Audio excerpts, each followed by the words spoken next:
Okay, we're going to try to start right on time here. So welcome to the Studying and Measuring Consciousness Concurrent session. Today we will have 5 speakers, so they're each going to get 24 minutes each. It's up to them if they want to divide their time into their lecture or Q&A, so I'll give it up to you all, but we're going to try to keep to the clock so we can get through everyone. So first up, we have Susan Blackmore and Emily Troscianko. Sorry if I messed it, Troscianko. So Susan Blackmore is a freelance writer, lecturer, broadcaster, and visiting professor at the University of Plymouth, UK. She's written many books and publications on the topic of consciousness. She's working with her daughter, Emily, on the 4th edition of their textbook entitled Consciousness: An Introduction. And Emily is a research associate at the University of Oxford and is working on whether reading fictional texts on eating disorders is useful or dangerous for those affected by the illness, as well as developing behaviorally focused models of psychiatric illness. So welcome them to the stage. Take it away.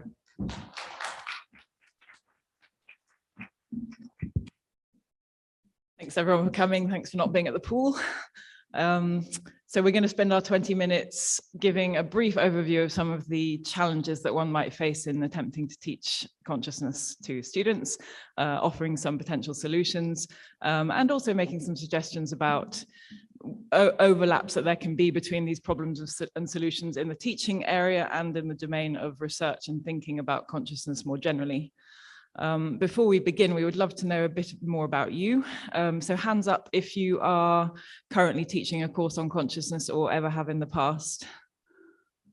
Not many of you, okay. How about if you've ever taken a consciousness course or you are taking one now as a student? Nice. And let's get a sense of difficulty here. So on a scale from 0 to 10, where 0 is it's like one of the easiest things I've ever done, and 10, it's overwhelmingly difficult. For those of you who are teaching or have done, what difficulty rating would you give it? Shout out your number. 5-ish. 5 to 7. Okay. All right, we've got a solid 6. Yeah, that's the tactical approach.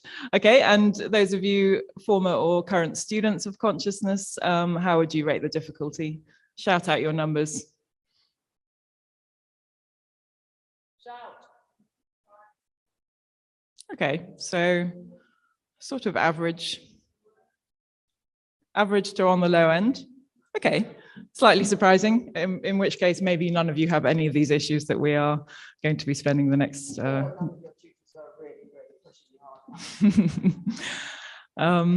so just to give you a bit of context, we were recently invited to create the 4th edition of the textbook Consciousness: An Introduction, and as part of the prep for the new edition, the publishers solicited a bunch of reviewers' comments from 9 anonymous reviewers across the US, the UK, and Australia.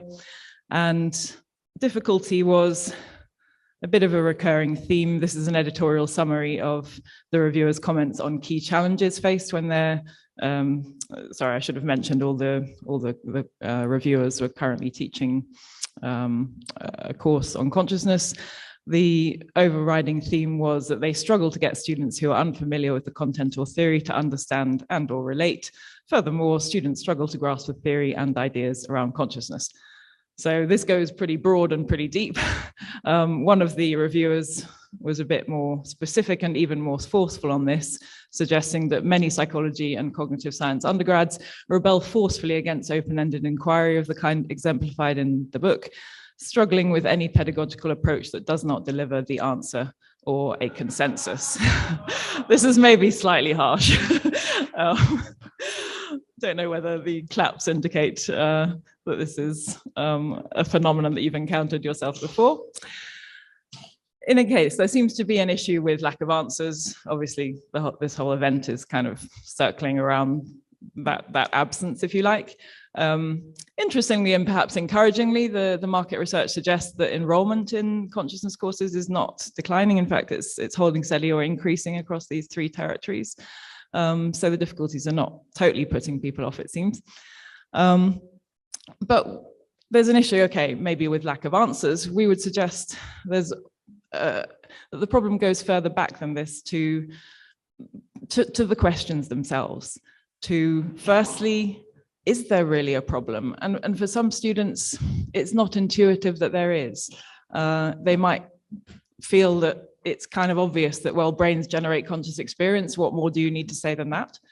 The second step, if that has been surmounted, is what exactly is the problem and what isn't it? And we'd suggest that if the first of these issues is a sticking point, it can be helpful to leap straight to the second of them, which is trying to help students to articulate really as specifically as possible the nature of what to them seems like the actual problem. And you don't need to do anything particularly complicated to get this rolling potentially. Let's take the experience of holding this pen. Sue, what for you is the sticking point here? Okay, here's this pen. I'm having the experience of this redness and blackness of the pen and the feeling in my fingers. It's a subjective experience. It's private to me. You are seeing me holding the pen. Your experience is simply subjective to you. But we can all agree there's a pen, and if I drop it, it makes a noise. So I have to infer in the outside world, what's it made of? There are two completely different things. I'm into the mind body problem. That's my problem. Okay, I get slightly less riled up than Sue about my problem, but mine is more like, why is there anything it's like to be holding this pen? Why aren't all the skin cells and the nerve endings and the muscular contractions just getting on with their own thing in the dark, as one might imagine that it is for the pen being held? So why is there anything at all that this experience feels like? That's more where mine is. You can see that with as simple a prop as the pen, we've already got these two quite different versions. So getting your students to articulate their version, potentially triangulating that then with, Chalmers' specific wording of the hard problem, of various meta and easy problems and all that, that can be a really nice way in. Of course, the pen may not be enough, and if not, then you can offer slightly more substantive prompts to your students. Oh, God. A man just came and told me to use the microphone, and I need to be here. Well, I'll hold on to it. Emily, you hold on to it. Okay, fine. Right. I think it's really important students forget things. What we're doing is incredibly abstract a lot of the time. I like to make it concrete and visible and memorable. So here is one of the examples of many things I've done with students. This is called the sentience line. So I hope you can see this. It's very far away for you, but I'm going to hold things up. I have to do this much faster than I would do with a student class, but let's have a go, and you've all got to respond very quickly. Okay, at the end of my sentience line is this rock from outside. Who, hands up, who thinks that this rock might be conscious? Oh, 4 or 5 panpsychists, 6, 7 panpsychists in the audience. Excellent. Right, here we have a thermometer. I don't have a thermostat with me, but you may remember John McCarthy's clever statement that my thermostat has 3 beliefs. It's too hot in here, it's too cold in here, it's just right in here. And in response to this, there's a loop because it will then change the temperature. Is that maybe the beginnings of sentience? Hands up if you think this could be conscious. A few, well, no more than the panpsychists. Okay, now what about living things? Here we have a live plant. I hope it's still alive. Are you still alive? Yeah, it's still alive. What? It told me, yeah. He said, poo to you. It's got roots. If it was still in its flower bed, it would communicate with other plants through its roots. It responds to light and heat and gravity. Do you think this is possibly conscious? Yes, lots more of you. What about a baby? It's got no language, hasn't experienced much yet. Let's say it's newborn. Hands up if it's conscious. Well, oh gosh, it's only a doll. Never mind. I must say this goes better. I mean, I've had students bring in their dog. I've had them bring in their own baby, but this will have to do for now. But what about the really contentious one? The lobster. This poor lobster is going to get dumped in boiling water. Is it going to suffer? Does it feel pain? Hands up if you think it's conscious. Oh, everybody does. And yet you go and ate that lovely seafood thing last night, didn't you? Now, making I hope you will realize I hope it will be very memorable when you get home, seeing these actual things in front of me. But it presents many more questions than just, are these things sentient?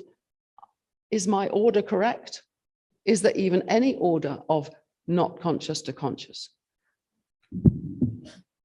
Answer yourself in your head. So hopefully tactics like this can help generate a bit more clarity for your students and potentially yourself on what the precise nature of the problem is, how to really pin it down. Once you've done that, of course, then you come up against the challenge articulated by those reviewers, which was, yeah, okay, it's not clear where to go next. And there are two common responses to this absence of clear routes forward. One is what we call pet theory syndrome. And there was a nice example of this given by one of our reviewers. They were responding to our section on Libet's famous backwards referral experiments and expressed some frustration that we had not given nearly enough space to the proper interpretation of Libet, by which it was clear that they meant the paranormal interpretation. So one option is to just decide that there is a right answer and that you know what it is and just go with that. The alternative is to throw your hands up, as Steven Pinker did many years ago, and say, beats the heck out of me. Obviously, neither of these is ideal as a stopping point. So where can you go next? We would suggest that illusionism offers one option, regardless of whether one is a signed up illusionist or not. Pedagogically, it's rather interesting. It offers a way of both allowing students to take their intuitions seriously and also not just taking them at face value. So the basic premise of illusionism is we don't need the thing that we need to do is not to solve the hard problem or the related problems of conscious will or whatever. The problem is, in fact, to answer the question of why we think there are such problems, what illusions are generating the idea that the hard problem exists. And commentators in this meta-theoretical area, if you like, have, not to our knowledge, said a lot about practical methods for dislodging the phenomenal illusion, as they call it. In this target paper for JCS, Clive Frankish suggests that the illusion may just be hardwired. But he does also say you might be able to get at it a bit with strategies like meditation or hypnotic suggestion. Neither of these is hugely useful in the teaching context. Meditation is slow and difficult. Hypnosis is a bit dodgy in the teaching context. But we would suggest that there are plenty of alternatives. And sorry for the weird font clash there. Some of them are really simple and well known. Change blindness is a really nice one. You know, if you're getting people looking at an image, bang in the center of the visual field, there's a massive black rucksack or whatever, and it disappears, and you don't even notice that it's gone because you happen to blink at the right moment. That really brings you up against the habitual blindness that you have to your own change blindness. So you can use that kind of standard perceptual demo to get people thinking about conscious visual experience and what's actually going on. Or you can do as Sue suggests. Ask some difficult questions. Now, what I did for many, many years was try and persuade my students to ask themselves particular questions, a different one every week. And the instruction was to do it as many times as they possibly could every day, and then tell me what happened. And you can see around you, unfortunately, a lot of you came just too late for me to grab you as you came in and say, are you conscious now? Are you conscious now? No, he's not. How about you? A little, I don't know. One of the people I asked said what I consider is the perfect response. Yes. Well, were you a moment ago? I'm not sure. This is a very common response. This is one of the weirdnesses of consciousness. If you ever ask yourself, am I conscious now? The answer is always yes. But you're not asking the question all the time. What about the rest of the time? What were you conscious of a moment ago? Can you say? There are lots of these wonderful questions. I've stuck some around the wall just in case you get bored of what we're saying and you can look at them. What interested me so much over the years is how hard it is for students to keep asking those questions. I believe that's because there is something painful about that. Something painful about looking into your own experience now and then thinking, yeah, but oh gosh, I've just become conscious, help. And so it's difficult to do, and pushing students to do it can be very good. Another thing that you can do is try to bring things to life by using your own bodies or by using the students and their bodies. Emily, would you come over here, please? We'll have to share this. Now, you probably haven't realized that one of us is a philosophical zombie. Now, this is a thought experiment. And one of the problems students have with thought experiments is they don't take the rules seriously. They cheat. Now, a philosophical zombie, by definition, is behaviorally and verbally and physically in every way indistinguishable from a normal conscious person. It's very easy to imagine a zombie, and the difficult question is, well, could there be such a thing? But here we are, one of us is a zombie. Now, would you like to find out which it is? And how would you find out? Any suggestions? Well, we haven't got time for that. But if I'm doing this with students, I'll really provoke them. Come on, what are you going to do? What questions can you ask? And then you see the problem with the thought experiment. We're indistinguishable. That's the definition. Aha, that leads you into some fascinating problems. Or you can maybe bring it a bit closer to home, emotionally speaking. One of the things that gets people generates strong emotions, generates often defensiveness and so on, is the question of free will. And there are some interesting and very simple ways to approach this with kind of real life natural experiments, if you like. My primary professional activity at the moment is recovery coaching for people with eating disorders. And so it's always struck me as quite interesting that the go-to philosophical example for, well, the example that philosophers often trot out for why there must be some kind of freedom of will, just in like conversation and things, is, well, you can't just, as John Searle famously said, you know, a determinist can't just go into a restaurant and say, I wonder what the genes are going to order. But it's not clear that that's really true. And the restaurant game is go to a restaurant and don't order. What happens? Something will probably happen. You probably will end up with some food. But how does it happen? You know, try to not choose something off the menu and yeah, see what happens. So this is another way to, you know, start to bring the strangeness into these everyday, rather self-evident kinds of experience. So in what we've talked about so far, there's maybe the potential for a bit of smugness to be hanging around, the idea that maybe the students have lots of illusions and we just need to help them past those illusions and then everything will be clear. We would like to spend the rest of the talk just suggesting that these illusions and difficulties, you know, they don't discriminate. They cross the boundary between research and teaching, for example. Here are some beautiful, rather seductively beautiful pictures from an old study now, more than 10 years old, in which the reconstructions were possible of the movies that people being subjected to the brain scanning were watching at the time. It's amazing that you can do this kind of retrospective kind of mind reading. And it's, as I say, seductive in the sense that this technology is amazing. I mean, there's more impressive studies coming out like this every month.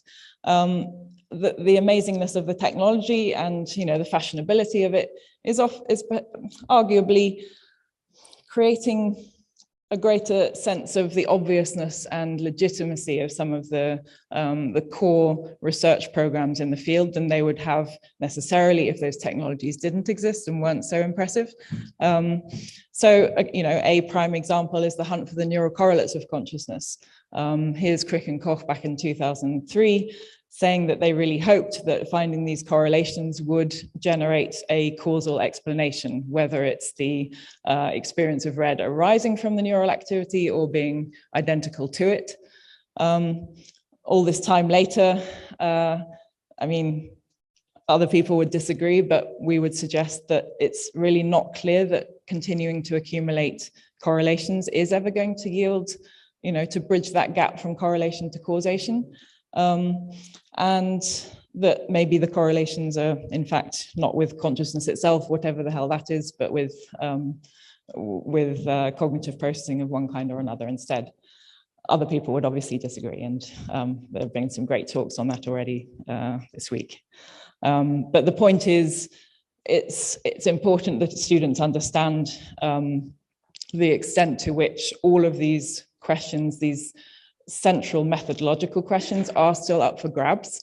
Because, I mean, they're the researchers of the future. They're the people who are going to start doing the NCC hunting or not. And so, you know, it's important to give them the chance to check the biases here. Then I'm particularly interested in language, which of course cuts across research, teaching, communication, thinking. It's everywhere, and it's operating at multiple different levels. My background's in cognitive literary studies, and I've spent a lot of time thinking about the affordances and the constraints that language imposes when it comes to thinking about difficult things. And you know, you see this at the level of everyday language, at least in the three languages that I'm familiar with. They're pushing us into dualism all the time. It's me and my body, it's me versus the world, it's inner experience versus outside world. It's all this stuff that's really hard to get past. And I mean, I try to do it in my coaching, actually, you know, encouraging people to change their eating habits or whatever. It's like, yeah, listen to what your body needs. But I don't really want to be saying that it's your body versus you up in here, because that's not how it is. But how do you get away from that? Well, the body that you are, kind of weird, may be useful to prompt them to think differently. It's hard though. So just encouraging your students to pay attention in these ways. If you have bilingual, multilingual students in your class, if you have a range of languages that they collectively represent, then that can be a really nice opportunity for a bit of making strange.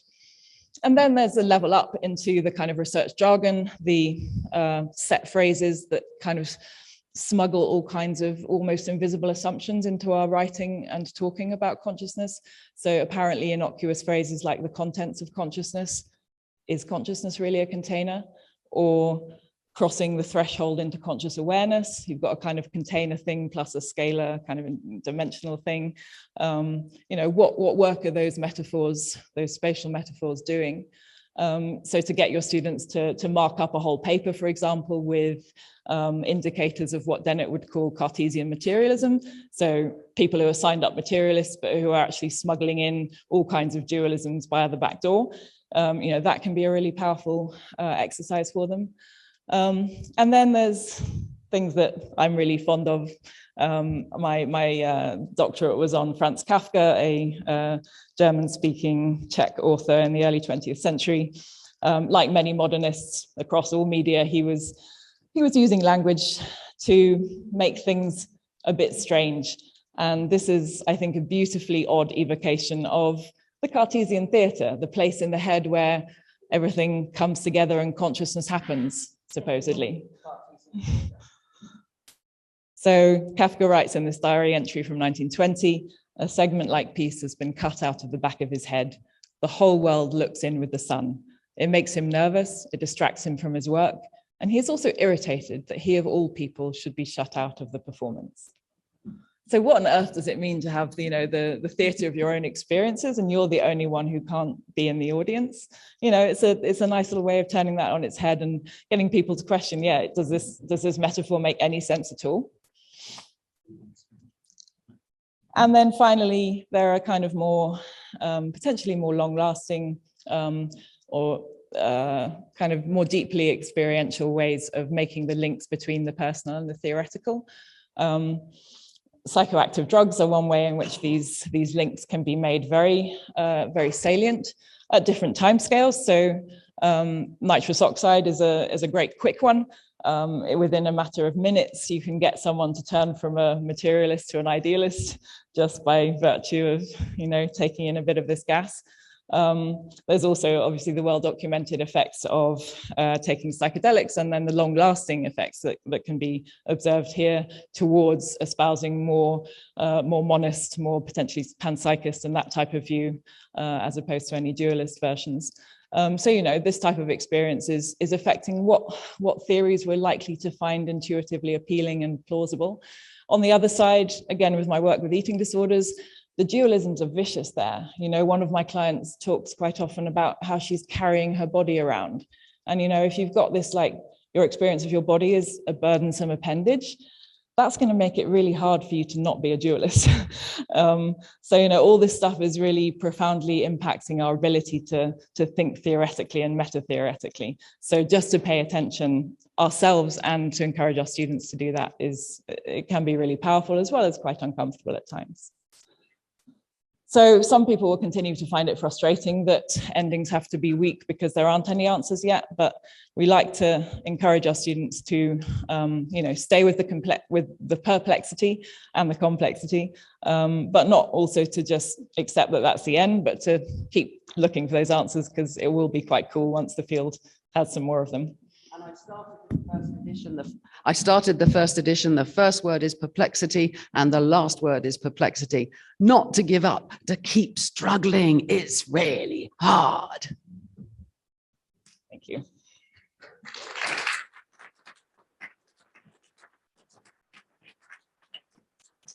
We'll take a couple questions if anyone has them.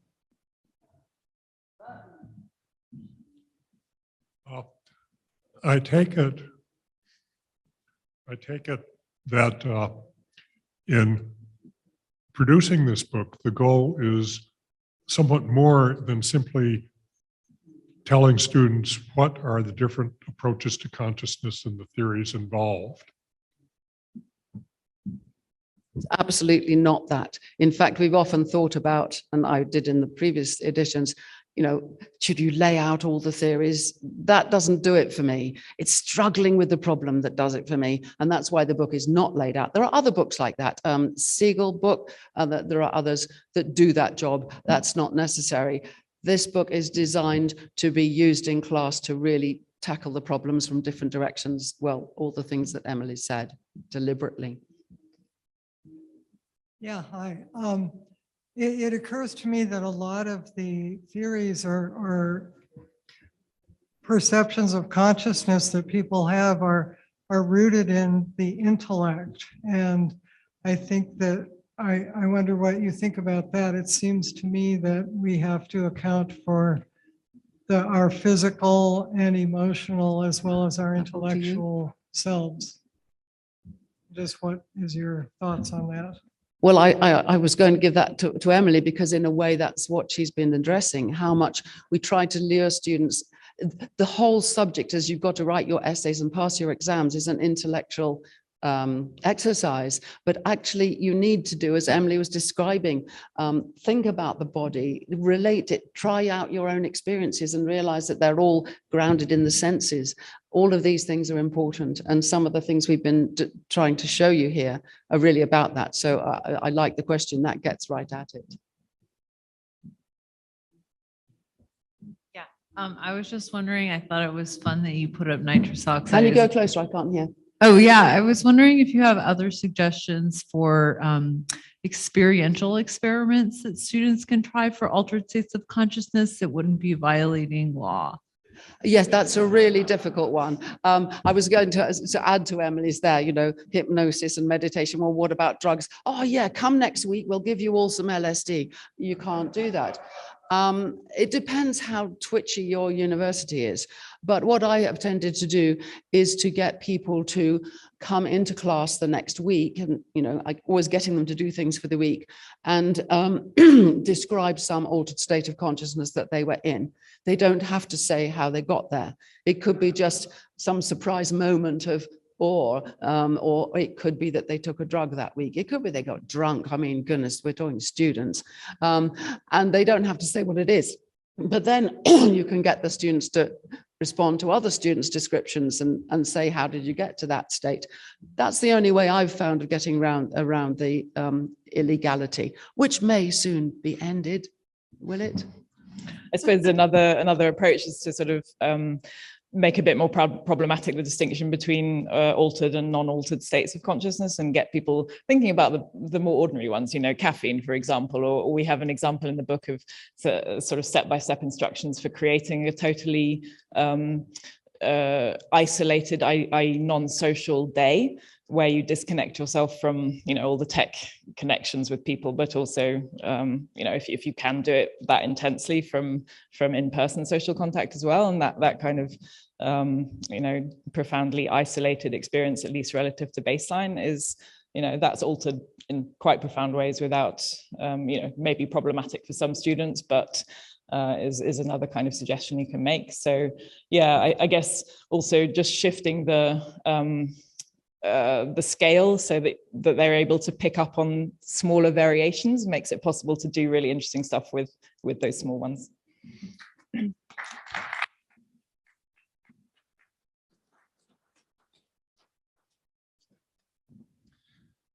All right. Trying to fix this thing here. Okay, so next up we have Tam Hunt. He is an affiliate researcher at UC Santa Barbara in Jonathan Schooler's MetaLab. His work focuses on the philosophy of mind, reconciliation of scientific and spiritual views of the world, and the interaction of mind and matter. Tam teaches a UC Santa Barbara graduate program for environmental science and management, where he focuses on climate change, law and policy, and renewable energy law and policy. All right, take it away, Tam. Thanks, Justin.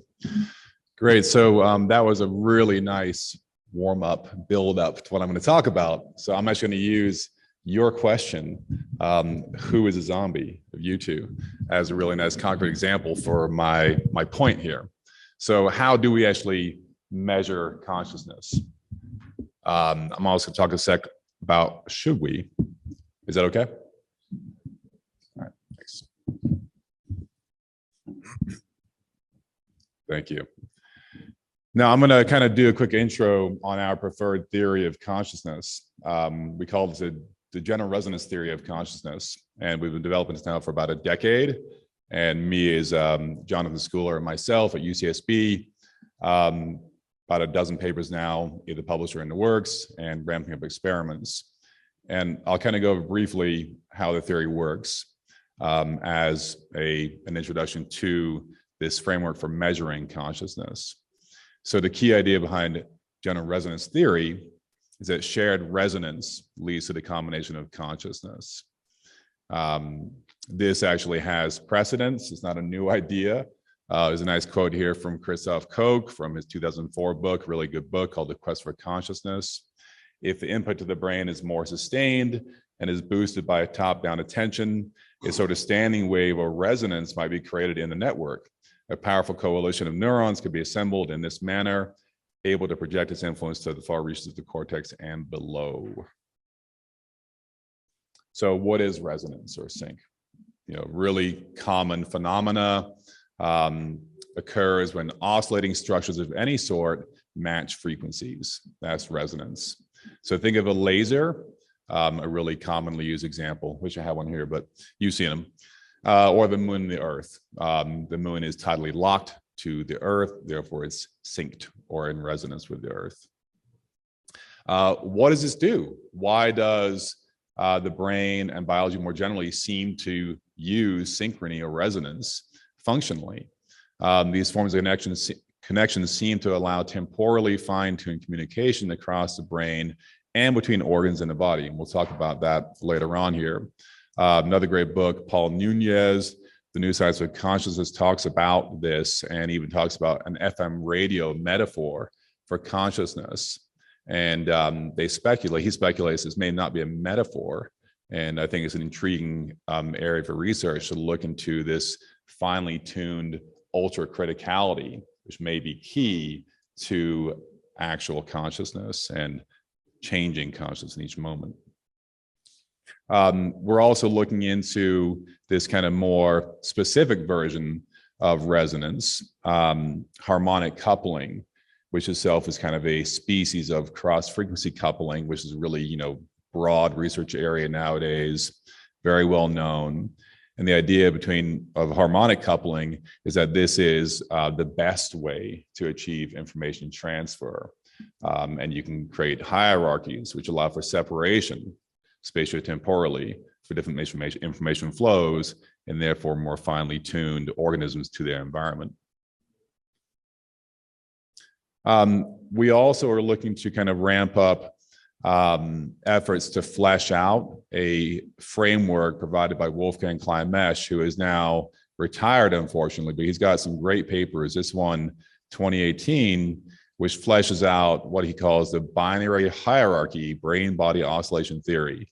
He needs a better name, but the point is that there is a very large binary hierarchy of rhythms in the body, all the way from high gamma down to bold signals. So he sketches basically, 13, 14, 15 different frequency domains. And of course, you can go much higher, even lower. And in fact, a year and a half ago, we had a great talk from an Argentinian scholar looking at microtubule resonance, a common topic here at this conference. And I calculated quickly, I believe it's about 20 different steps to connect microtubular terahertz resonance to the brain's dominant EEG rhythms. And so doesn't mean anything in itself, but it kind of suggests that there may be, if you accept this framework more generally, there may be a very deep hierarchy connecting this whole structure. Okay, so GRT has a few axioms, like any good theory should. So axiom 1A, all physical entities resonate at some frequency, not controversial. Axiom 1B, all physical entities have some accompanying subjectivity or consciousness. This is more controversial. This is the panpsychism axiom, which is definitely catching on, but far from universally believed at this point. Axiom 2, resonating structures in proximity to each other will achieve a shared resonance if the coupling constant is reached or exceeded. And axiom 3, nested microconscious entities are not extinguished through combination.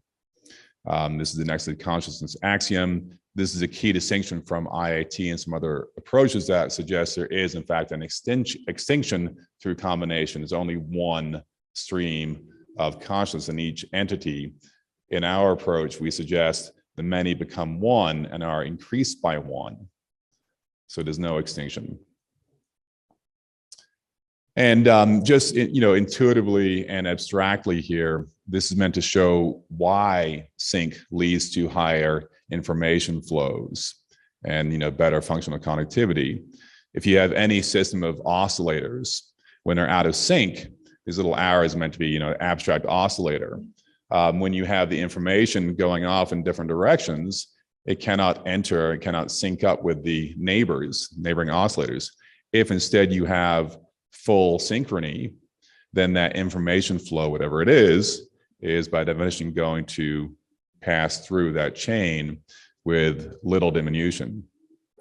And again, this term is, this approach is not new. We're basically combining a lot of other ideas into a new framework, but the ideas themselves are frankly borrowed for the most part. I mean, most science works that way, right? Dehaene, 2014, says synchrony facilitates the transmission of information. Freeze, 2005, sketches a communication through coherence approach. Nunez and Srinivasan, 2010, binding through resonance. So there's a ton of different theories out there that kind of get at the same idea of coherence or synchrony or resonance. These are defined in different ways, but they basically get at the same phenomena. Okay, so looking at GRT and how it's actually used to test for consciousness. This is one approach to looking at, in a human brain, what parts of the brain are implicated in any given moment of consciousness. And so you might have seen Alex Proak's talk yesterday, showed some really cool videos of them measuring, I believe it was rat brain, alpha and gamma band, and they showed a moving wave front through that rat brain that, of course, is kind of trading out those different dominant waves. Same idea for any brain, human brain also. There are moving wave fronts. Stu calls this the conscious pilot. Koch calls this the whole in his latest book. Edelman and Tony call this the dynamic core. We call it the blob. But the idea is that basically you have kind of a moving wave front of resonating structures, in this case, primarily neurons and glia. Font issues. So I can explain this pretty quickly. This is just a summary of the heuristics, just a 6-step heuristic for applying the framework to actually figure out what is a conscious entity and ultimately how conscious it is. So like with the IIT, we have a scalar value we can calculate in theory, and in practice it's quite hard, but rather than phi, we call it omega. And so step one is to inductively identify the putative combination of consciousness. Let's say a human like Sue.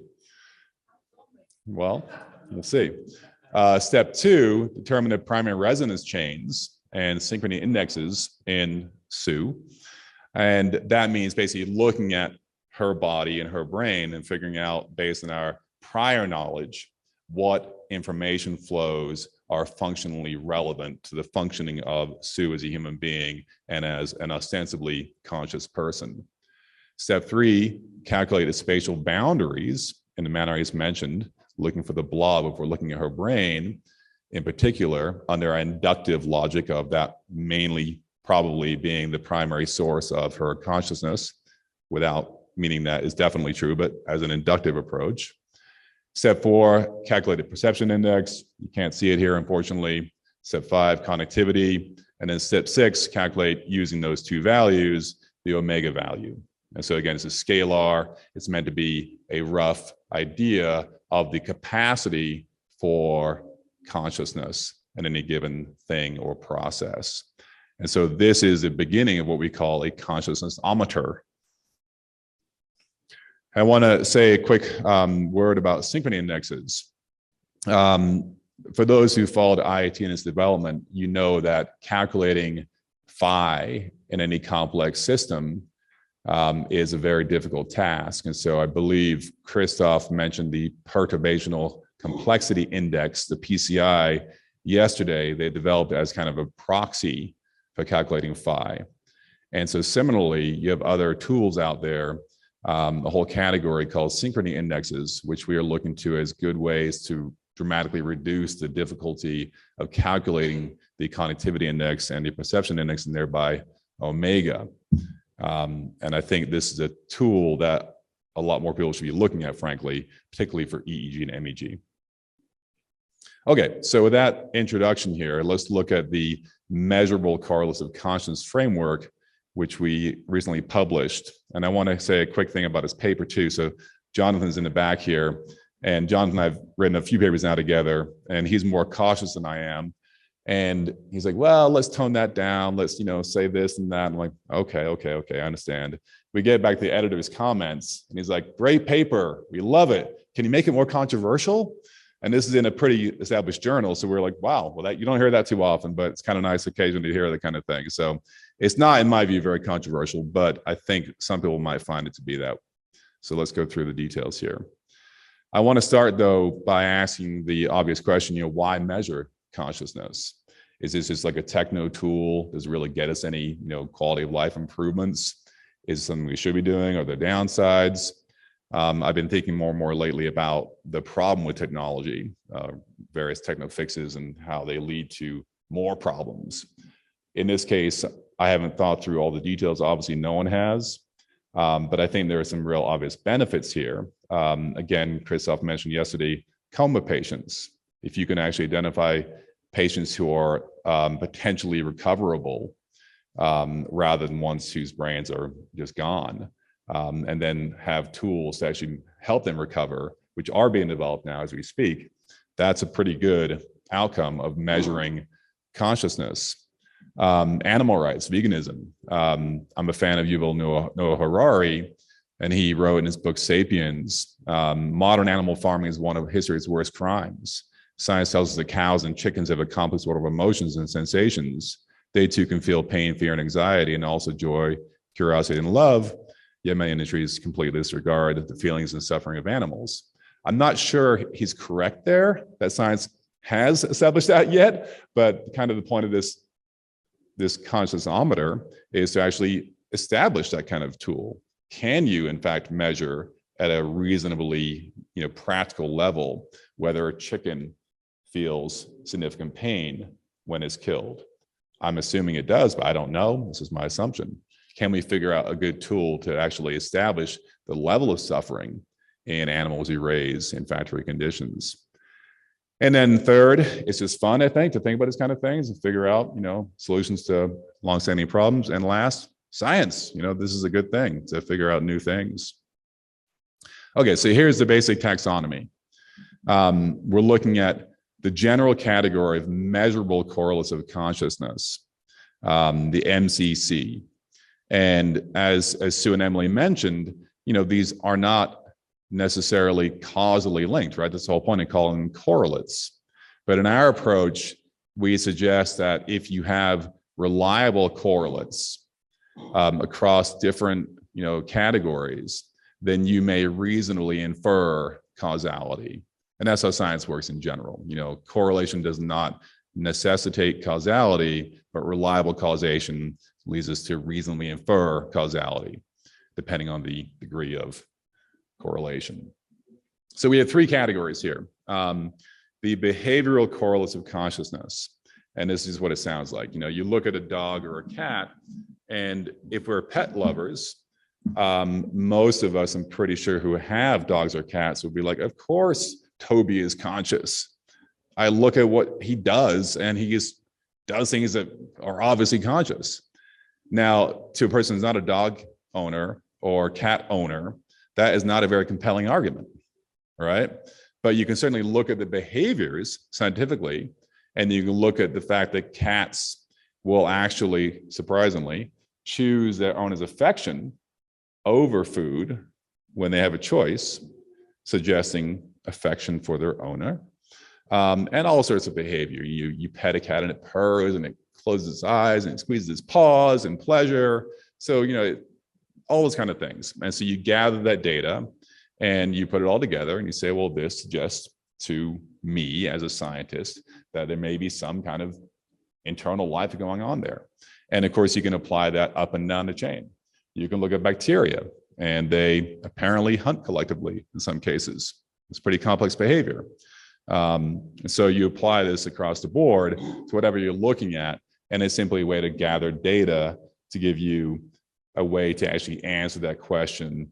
Is there potentially something that's like to be that object of study?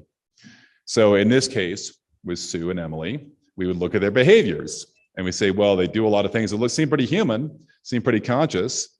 So by those criteria, you both would be not zombies, as a very quick conclusion. So the second category is neural correlates of consciousness, and we know all about this. So again, correlates, not causation, but reliable correlates allow us to reasonably infer causation.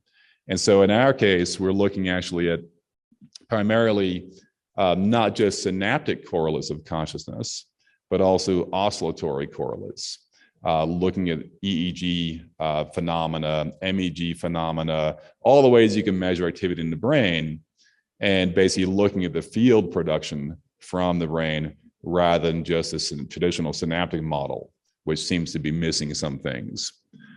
So again, you would look at these phenomena across the board, starting with humans who basically can report their experience. And if we're being, well, I think most of us in this room would agree, when a human says complex things about their pain and their suffering and their dreams and their pleasure, is that we can reasonably infer that they're conscious based on those behaviors, and both based on those reports. We can then correlate those feelings and reports to particular brain conditions and activities, and again, gather data for our attempt to make some conclusion about the presence of consciousness. The third category is creative correlates. And this is meant to be as a kind of a fun example. If you go to the moon and discover a floating monolith, can you assume the creatures that created that floating monolith were conscious? So there's no evidence other than that floating monolith. Or you look at cave paintings from 60,000 years ago. Can you assume the creators of those cave paintings were complex, conscious creatures like us? I would say probably yes. Maybe you wouldn't. But that's the point. It's a Bayesian framework. You have your own priors, you iterate, you basically create a body of knowledge, you come together as a community, you make conclusions. So in the case of Sue and Emily, we would then put you in a scanner and we'd ask you certain questions and do certain things. And we'd gather your brain waves and we're like, oh, they both seem to be pretty human. Neither one is a zombie. So looking at this overall framework, you start with, I know I'm conscious, which I do know with certainty. It's one thing I do know. But are you conscious? You too. I'm not sure about you two. But I assume you're conscious because you do a lot of smart things. What kind of actions or data qualify as smart things? That's where this framework comes in. You ask these questions, you get back answers, yes, no, maybe, and then you do the same thing over and over again as a community of scientists, and eventually you get a taxonomy of data categories you can then bring to bear to answer complex questions like, is a bat conscious? Is a gnat conscious? Is a bacterium conscious? Is a computer conscious? So that's the kind of the point of this framework. You start with the really obvious cases like Sue and Emily, yes, I think you're both conscious. And then you go down the framework and you basically gather data. Okay, so how much time do you have?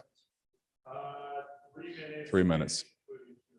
Okay, so I'm going to talk really quickly about this notion of EM field resonance, electromagnetic field resonance, and how we are looking to study brain-body resonance to kind of flesh out our preferred approach to consciousness. And I want to speak very quickly about the fact that the brain, of course, has a ton of neurons, 87 billion at last count, but it's not the only thing that has neurons. The spinal cord has 210 million approximately, stomach about 500 million, the retina about 100 million, and the heart about 40,000.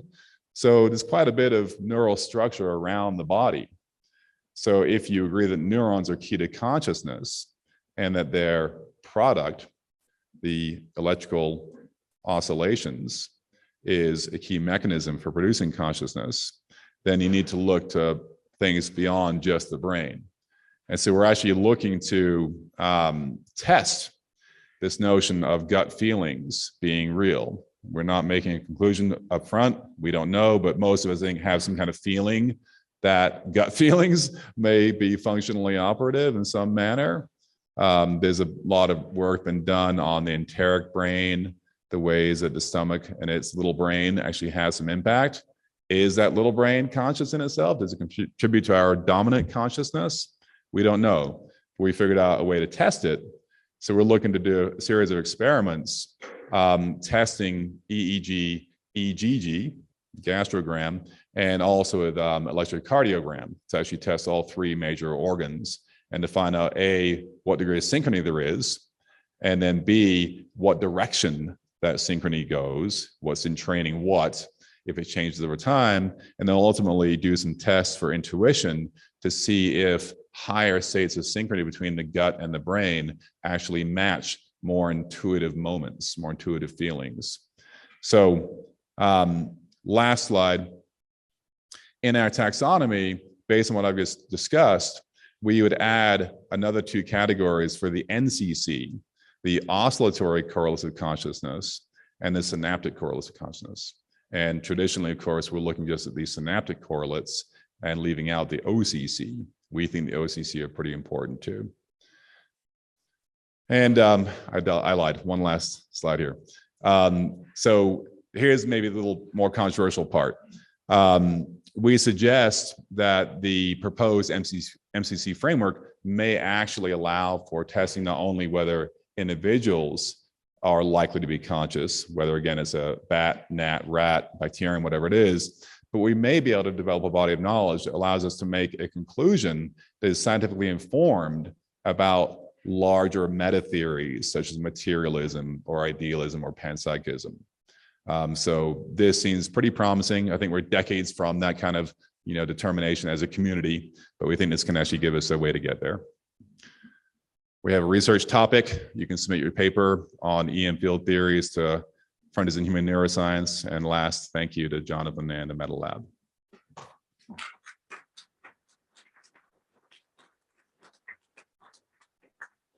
All right, we can take a couple questions while Stephen sets up. Yeah.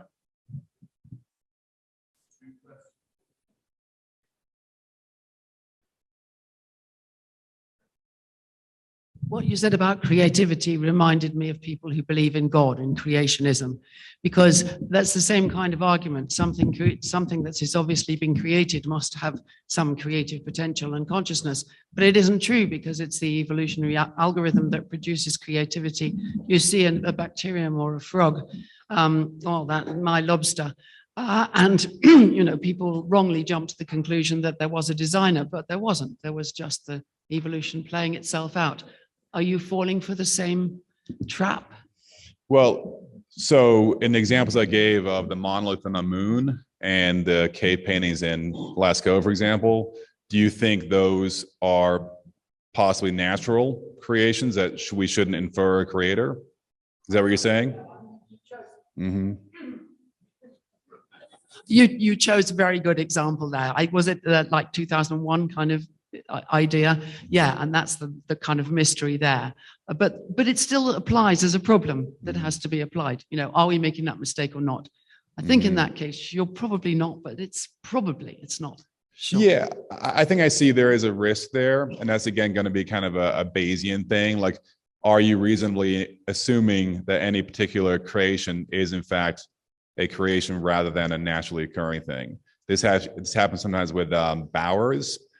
They've discovered fish bowers that first were thought to be naturally occurring, but then we actually saw the fish making them. My daughter has just said, duh, I'm so dumb. In that case, it's mimetic. It's the same evolutionary process operating on memes, and I should have thought of that. All right, very quick question. I apologize, it's going to be slightly incoherent because of its severe migraine, but to proceed.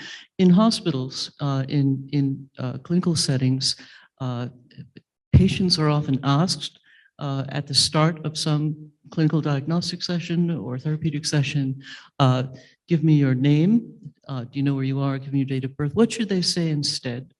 What should they be asked instead of give me your name, give me your date of birth, to assess whether or not they're aware of their surroundings? Oh, I see what you're saying. So Yeah. like a conscious check. Interesting question. I haven't really thought about that before. I think probably a better thing than asking them their name, if possible, hook them up to an EEG. It's not that hard. And in fact, that is now an indication of death, is actually looking at brain death rather No, than if heart there's death. no EEG around, So if you there's want no it- EEG, like yeah. geriatric appointment. I mean, if you obviously there's degrees of certainty in how much you can do Yeah. in that moment. So So I I'm not think sure. it's- I'll think about it. Yeah, I think it's a huge problem. So. Applause.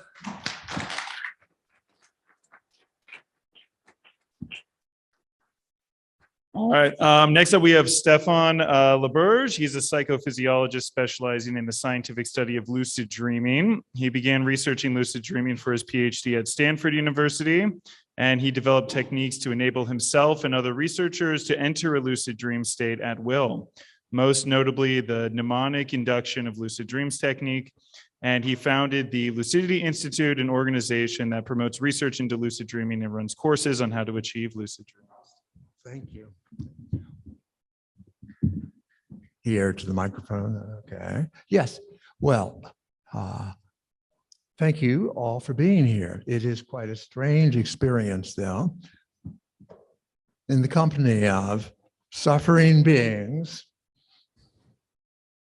and in the spirit of the conversation I witnessed last night with Sue and a brilliant Eastern gentleman. I could start anywhere, but I can't. Given the 20 minutes, we have to just pick some particular point. So what's it going to be? What it says in my abstract, I promise, we'll deal with that. But it's not the most important thing, I think. So I will try to convey to you what I think is the most important thing I have learned about this state of consciousness and the scientific study of it. So the this is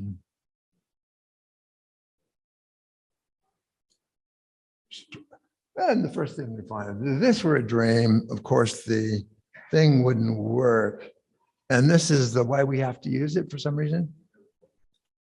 Huh? Well, normally a space bar will do it, but you're saying not with this?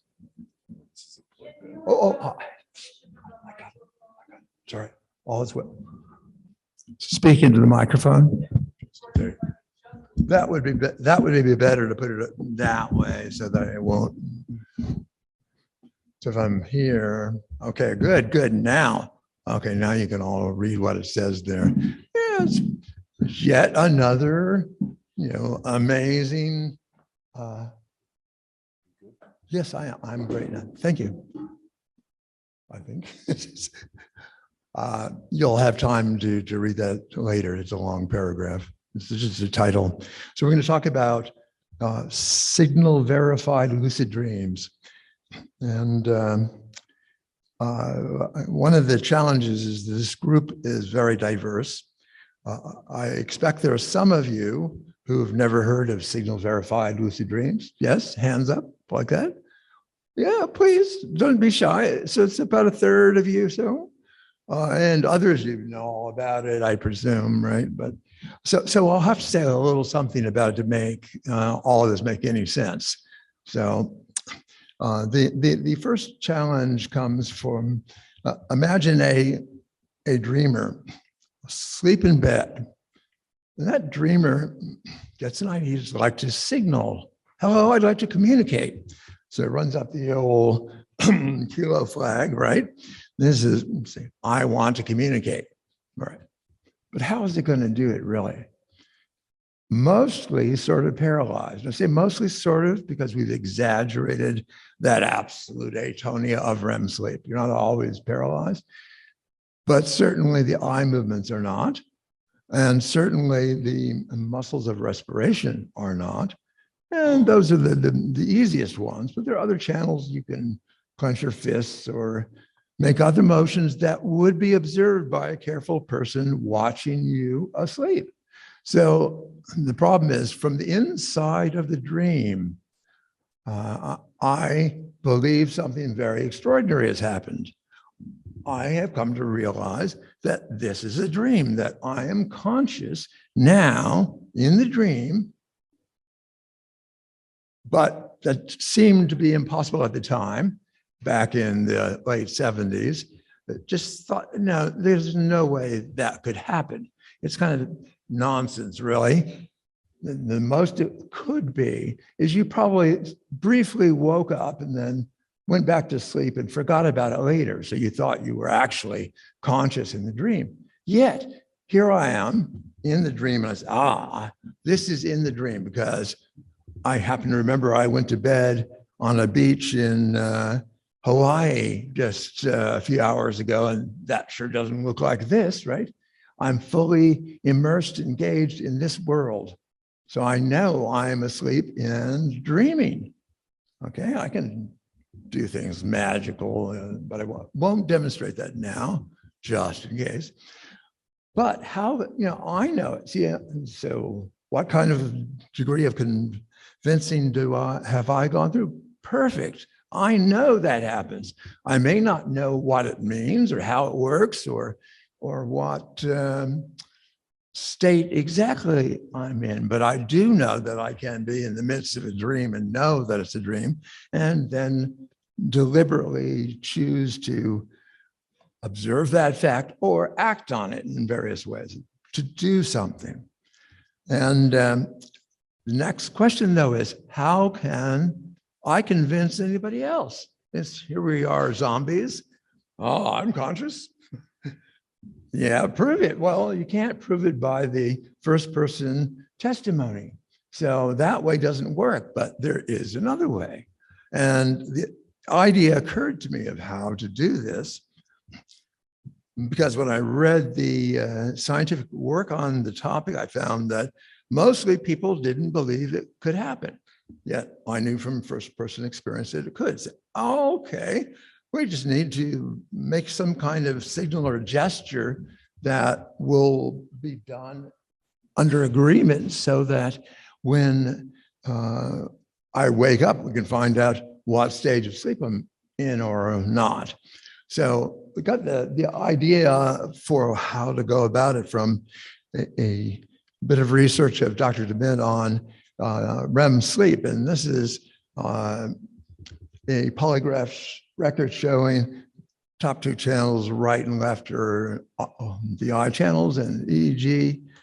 And the person was awakened at the end of this about 30 seconds and asked what he was dreaming about. And he said, well, I was standing at the side of a ping pong table watching a very long volley, and he's going back and forth and back and forth. So in this unusual case, you can see there's a perfect correspondence. So why couldn't I, in a lucid dream, look at my left ear, right ear?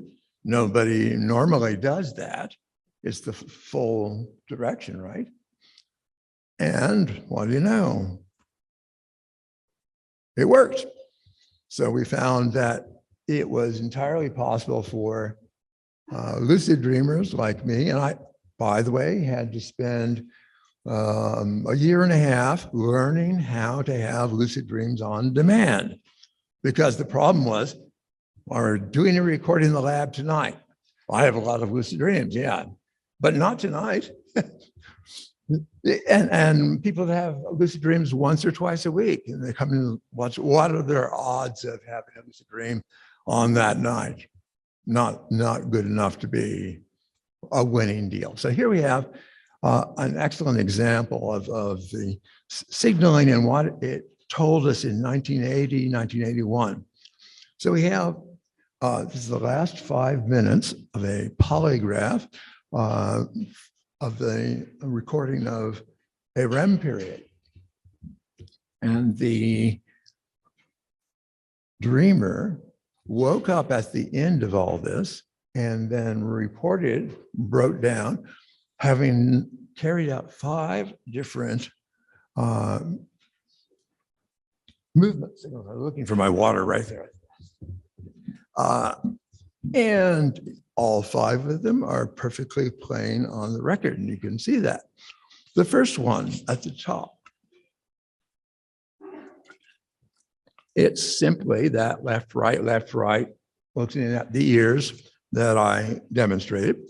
And you'll notice they are bigger and more rhythmic than the other more random eye movements surrounding it.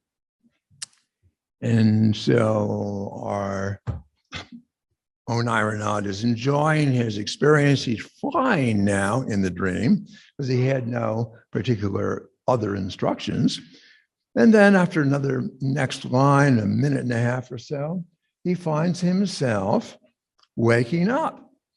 Oh, well, I did it though, but wake. And now he makes a signal that corresponds to what? I'm awake. And that we had agreed that it will be two pairs of left, right, mean I'm dreaming, and 4 mean I'm awake. Simple, okay? So there, it's absolutely clear he thinks he's awake, but he's not.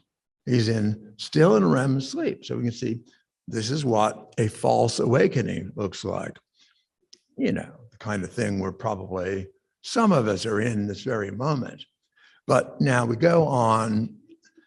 He tries to write down his dream, and he tries to, then the technician comes into the room, starts to tear off the electrodes that are glued in place. Oh, no, wait a minute, they don't do that. This has got to be a dream. So he realizes it is a dream. So he signals at 3. And this is what's beautiful about this one. And he says, left, right. Well, wait a minute. I didn't want that one. That's not the right signal, right? He's perseverating from the last signal. So he waited a few seconds, he says, and then did a beautifully corrected left, right signal shortly after. So, and then finally he wakes up and gives a left, right signal. From this one record, we see a number of important things that we couldn't have seen before. One, that lucid dreaming can occur 5 minutes before waking up. So, because if you look at the details of this record, it shows no signs of micro awakenings or anything of the sort. It's just REM sleep. That's one thing. And so secondly, down to 3 and 4, we have examples of correcting an error. And that means he knows that he is communicating or attempting to communicate, and he knows he misspoke. So he's not just automatically zombie-like executing this chain of words. No, he knows he's trying to correct his error because he didn't communicate what he wanted to do. And then it's corrected right after that.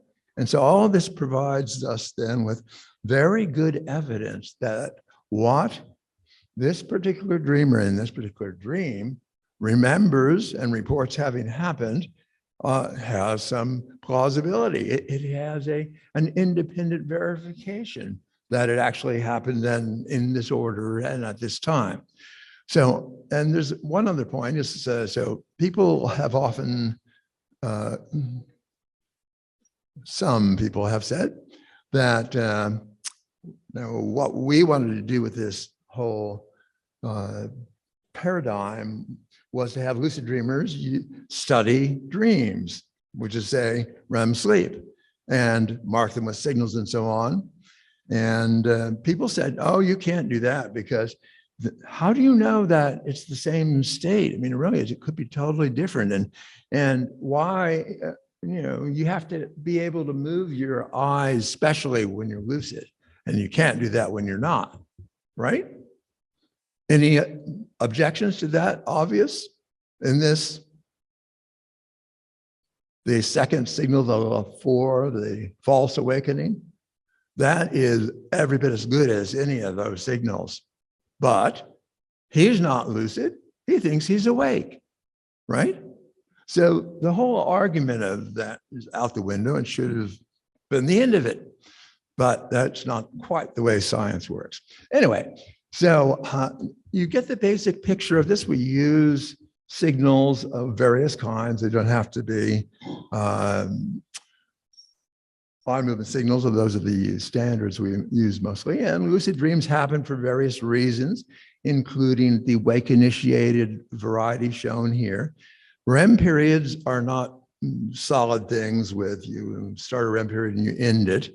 But especially during the later REM periods of the night, our REM periods are fragmented into typically 2 or 3 different segments. And between those segments late at night, there's a period of wakefulness. So what's happening then is you wake up. I woke up in this case saying, here it's late in the night. I haven't had a lucid dream yet. Oh no, I'm lying in bed, very self-conscious, right? Because that's what it's like. And then the next thing I know, bing, I'm back in REM sleep. This is it. This is what I needed. Flying above a field of flowers. And so I do the signal and the singing, row, row, row your boat, life is but a dream. Second signal, and then estimate 10 seconds by counting. And there's the 3 signals. And that shows you what you can readily do with anything you would like to compare in a dream. You just have the person do it either between the first and second or second and third. And then you find out how it works rapidly. So great idea. It's taken a while though. Here's one where we have a lucid dream initiated at the very beginning of REM period. And I just want to show that for a moment, just to notice that there's a heart rate change that's relevant. You see, after this was it was an experiment in which we were stimulating the subject with some auditory messages. So he was primed for that. So he heard the alarm ring on the phone, picked it up, and, I'm dreaming. And then he gives these signals twice. I think I'll have to skip over the details of that, but one more example of signaling, and here's signaling using Morse code from the finger twitches. So by clenching one's fist in the dream, we get some small twitching measurable. And so here's what it might look like, dot, dot, dot, if you like, dot, dash, dot, dot, it was SL. Could be my name or, signed lucid dream. Or it could be actually dot, dot, dot, that's ellipsis, right? And dot dash is an A and a dot, dot is an I. And so there's a slight reinterpretation of this is certainly AI, and there's lots of ways you can just pass it through the translation machine. They've got a lot to tell you. So there's definitely Dr. Chopra special in this one. So we learned from this kind of research many physiological characteristics that affect lucid dreaming. We found that they happen in REM sleep almost exclusively. And we've got multiple evidence for that. And here's the distribution of lucid dreams into these different REM periods. You see they increase with the likelihood as you get later into the night. So that's another effect that we need to understand. So that we know that the temporal distribution gets more late in the night, and with each REM period, it's more than not REM. And we also know it happens in the very fine order that you need a bit more activated eye movement density is enough then for you to realize you're dreaming. That can be predicted 95% of the variance by looking at the REM density in REM periods and see whether they happen. So that is to say there's a lot of information we have about the physiology of lucid dreaming that explains what they do, how long they last, why they last a particular, but there's something else too. And that was, I mentioned at the very beginning that I was only able to do this study after I first learned to have lucid dreams. Now that is surely a mental effect. So, right, the average person who doesn't do anything special to have lucid dreams will have the experience occasionally, maybe once a year, once a 6 months, but not more than that.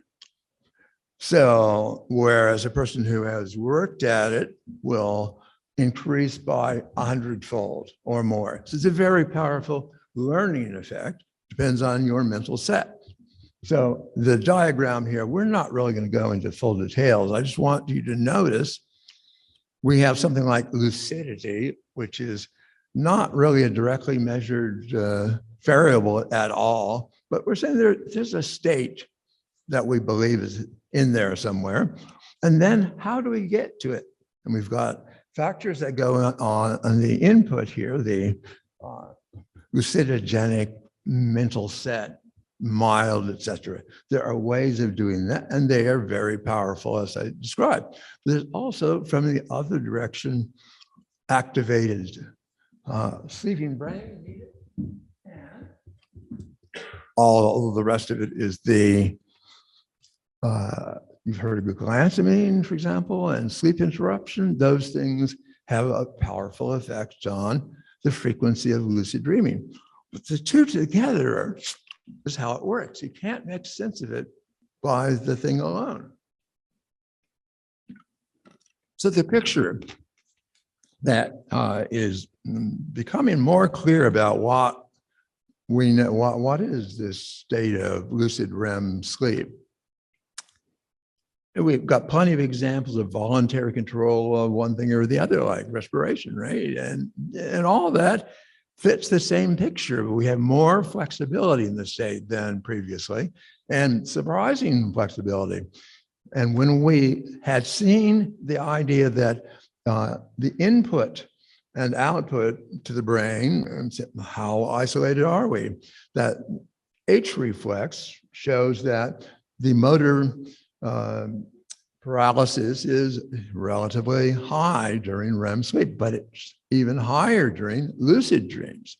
So lucid REM sleep, you see those blue circles where it disappeared, made us wonder, well, what about the other way? Is the input suppressed as well? that might account for how lucid dreams get there. And what we found, here's a one subject that I'll show you, this one, making a signal for I'm lucid. And this is played in the background, a P300 task. So we've got bip, bip, bip, boop, and that's going on all night. So his task was, if you happen to hear it during your lucid dream, make an eye movement signal, right? We didn't really think it would, but indeed he did.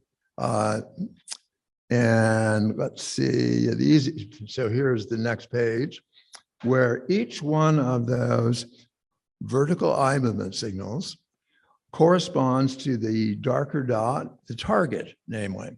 So in this case, he has correctly responded to all 5 of the targets and none of the 13 not targets. So he's hearing it. So this means it's possible, at least in some circumstances, for the lucid dreamer to control input. And we have this also in other sensory modalities, but it probably is only going to be mono modalities, right? So since we're at the end of the question, we're at time, I could answer the one question that you all will have in mind. Why one sensory modality, right? That is, suppose you could incorporate both sound and touch and feel and vision into your dream. Why do you think this is? I mean, what we're doing right now is that. So there must be some way to distinguish it. And I think it's at the level of the brain where we combine different sensory systems. It makes sense. So that remains to be seen, but it's quite amazing that it's not a state of disability, which is what we've been hearing for so many years, but of extra potentiality, extra possibility.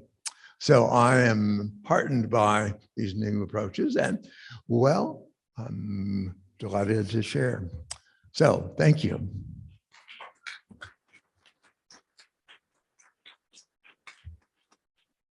All right, we're just going to do 2 questions, and then Burton, if you could start setting up. Yeah. I'm wondering, thank you for your interesting talk.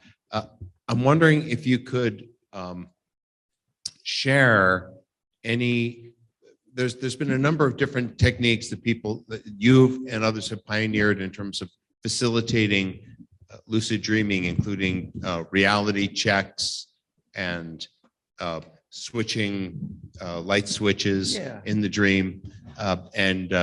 There's recently a supplement that I believe has been found to be helpful. But I'm wondering if there are any other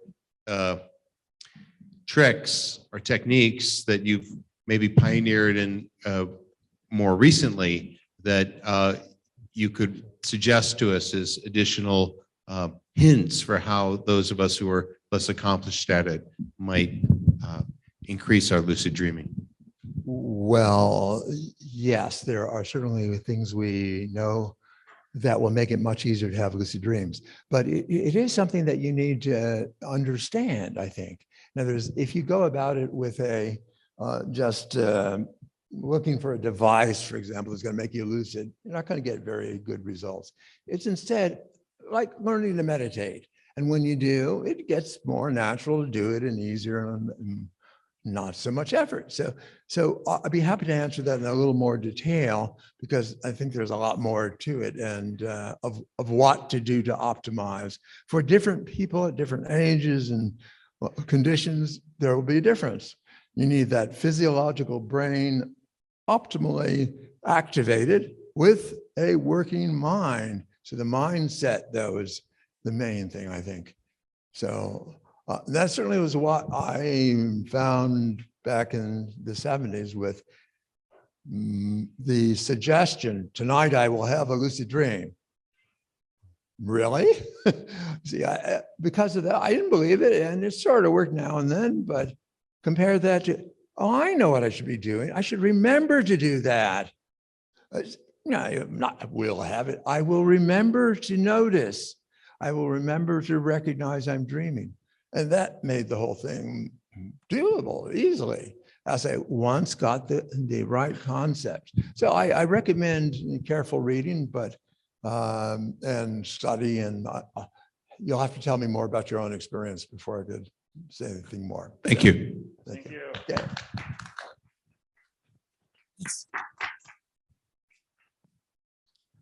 All right, next up, we have Burton Vereese, who is a professor emeritus at the Center for Science at Athabasca University. His work has investigated cellular automata and how they can be used to inform our understanding of complex systems, and recently has been focusing on the role of cooperation and kinship in shaping human behavior.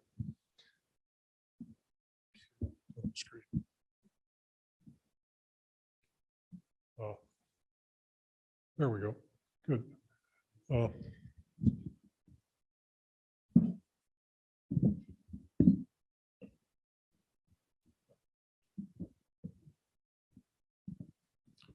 I guess that works.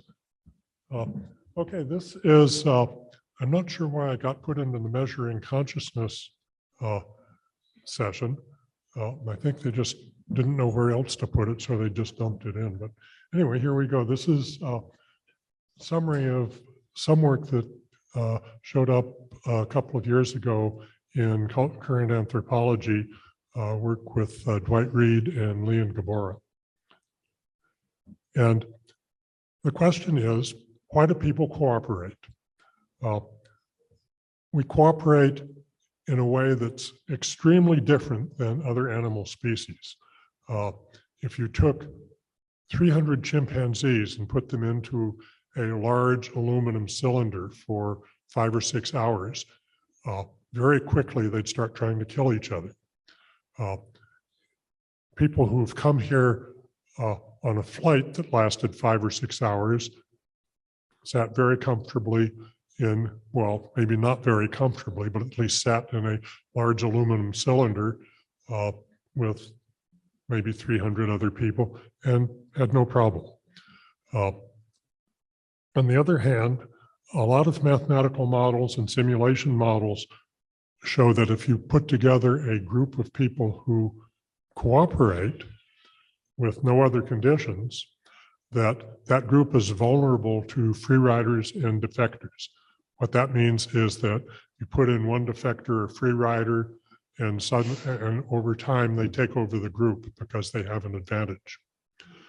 So when people look at theories of cultural evolution, they really look at one of the main questions, which is, where did human cooperation come from?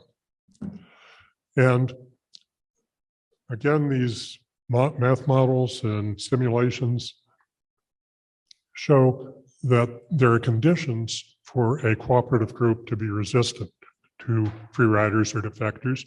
The first condition, excuse me, is that the cooperators need to be able to preferentially interact with each other. And the second condition is that free riders and defectors are punished. So you have two problems, the problem of assortment and the problem of free riding. So assortment. How are people who want to cooperate with each other able to recognize others and group together and then exclude those who are likely to defect? And this gives the first order free rider problem, which is you've got a group of people together, we agree, okay, we're going to be cooperative and, scratch each other's back and so forth. Can we agree that we're going to punish somebody who defects? And so we agree, okay, anybody who doesn't follow the rules, they get kicked out of the club. And that brings the second order free rider problem. Namely, we've all agreed anybody who doesn't follow the rules, they get kicked out. A year later, somebody doesn't follow the rules. And I start thinking, well, wait a minute now. That guy's kind of a buddy of mine, and his family are good friends of mine. If I vote to kick him out, I'm going to get in trouble. It's going to cost me something. Do I really want to go along with that?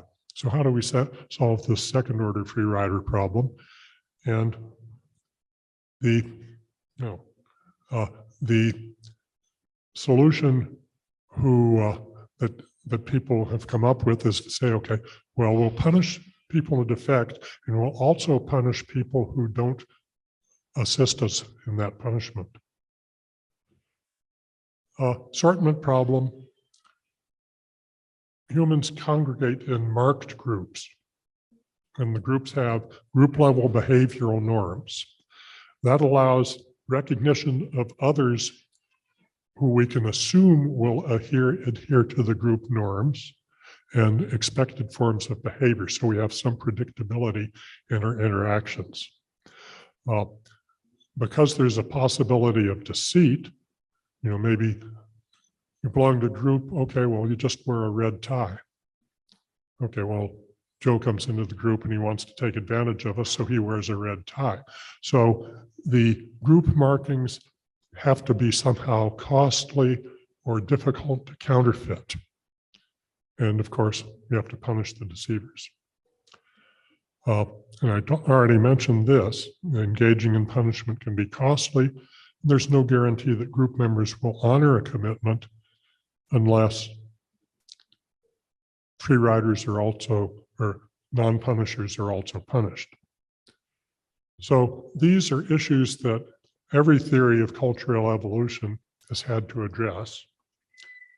And there are three current theories. The most well-developed right now is culture gene theory. It's been developed by Robert Boyd, Peter Richardson, John Hendricks, and a number of other people, and it's centered mainly in North America.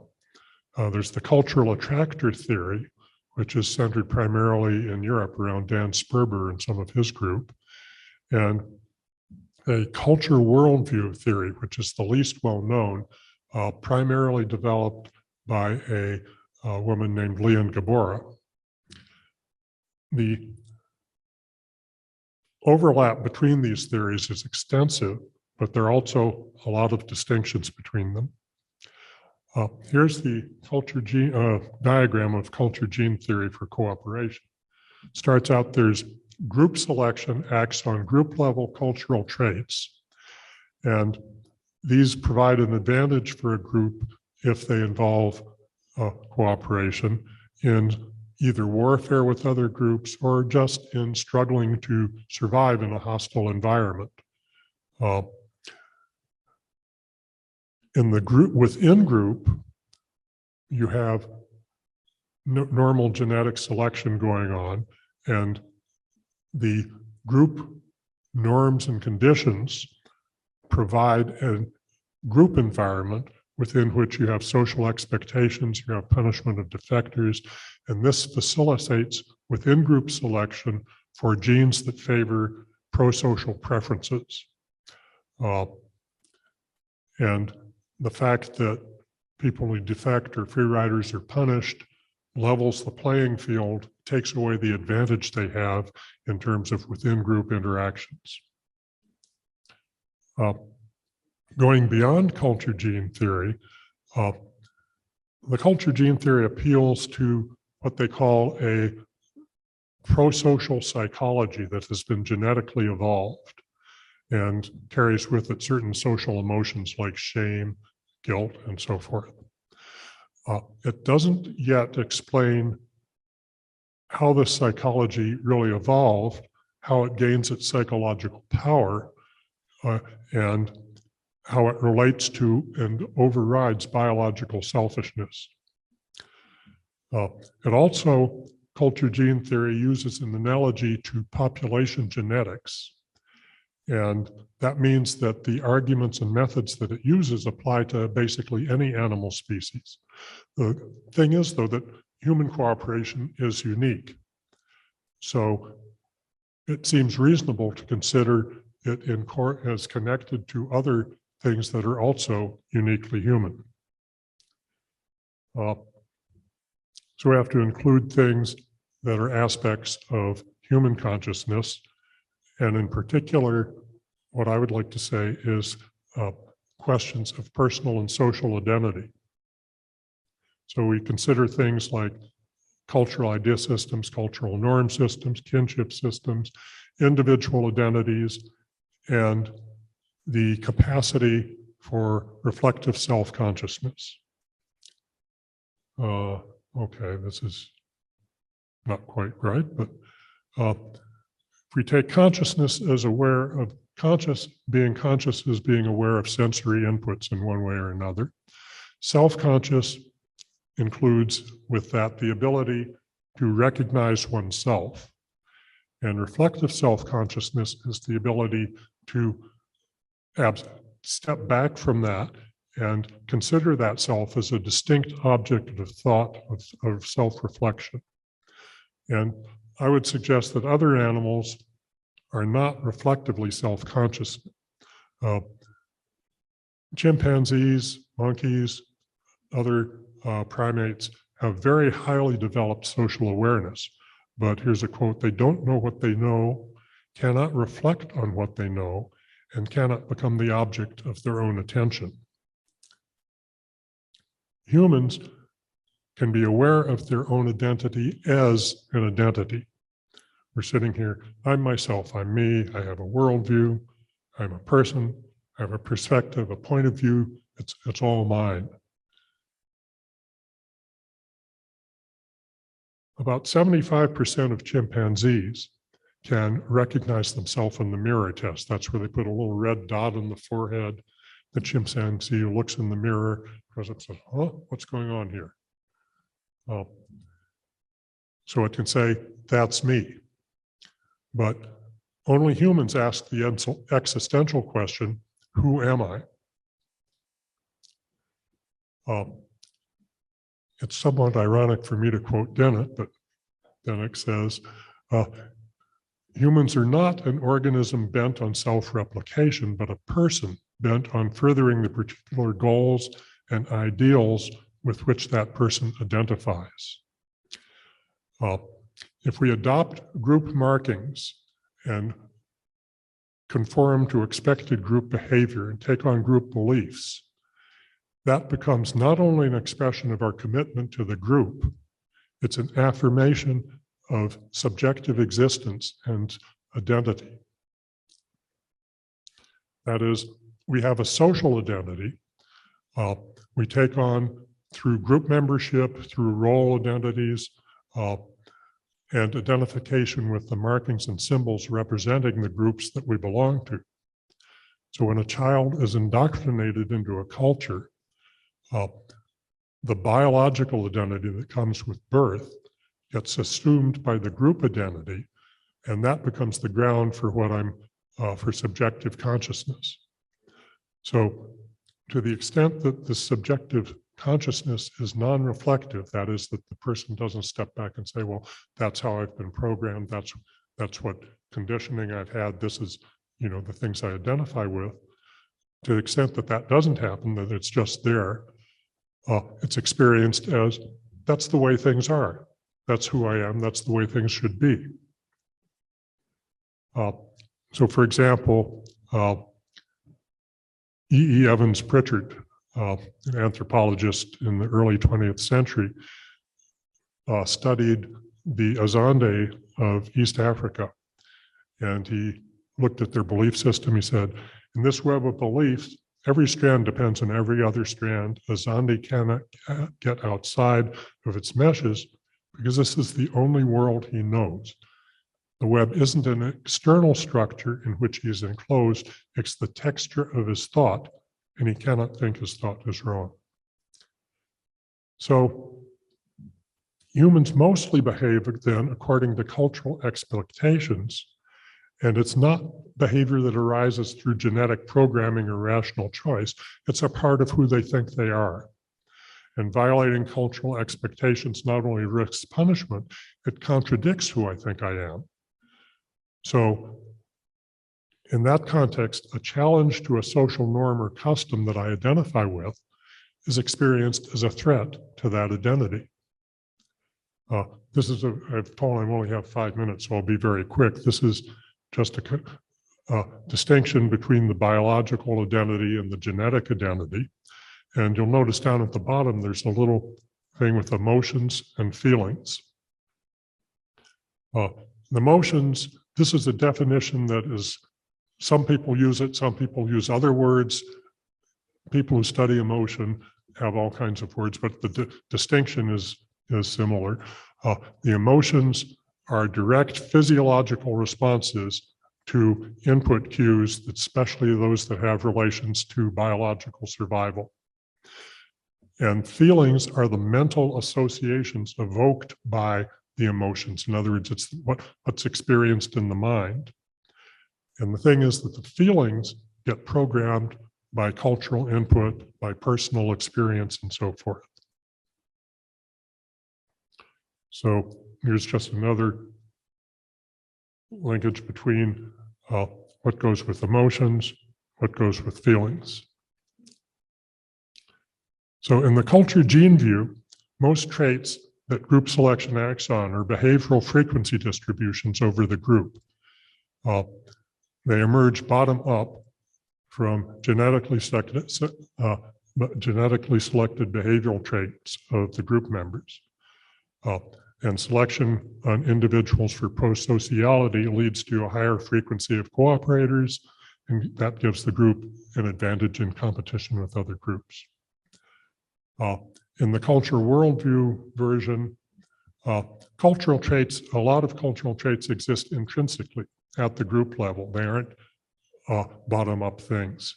For example, a cooperative norm doesn't describe the frequency of cooperators in a group. It prescribes how group members are expected to behave if they want to gain the fitness benefits of membership. Generally, without cultural constraints, people don't cooperate well beyond the level of biological kin and directed reciprocity, perhaps indirect reciprocity. What is genetically controlled is the evolution of the brain to the point that the reflective self-consciousness becomes possible, and with it, this cultural programming that gives you a dichotomy between the biological identity and the social identity and the top-down expectations that come from the cultural programming. So a person has a biological identity, they have a sociocultural identity, and the connection between these are found in the emotion-feeling complex, because the emotion is genetically programmed, it goes to biological survival.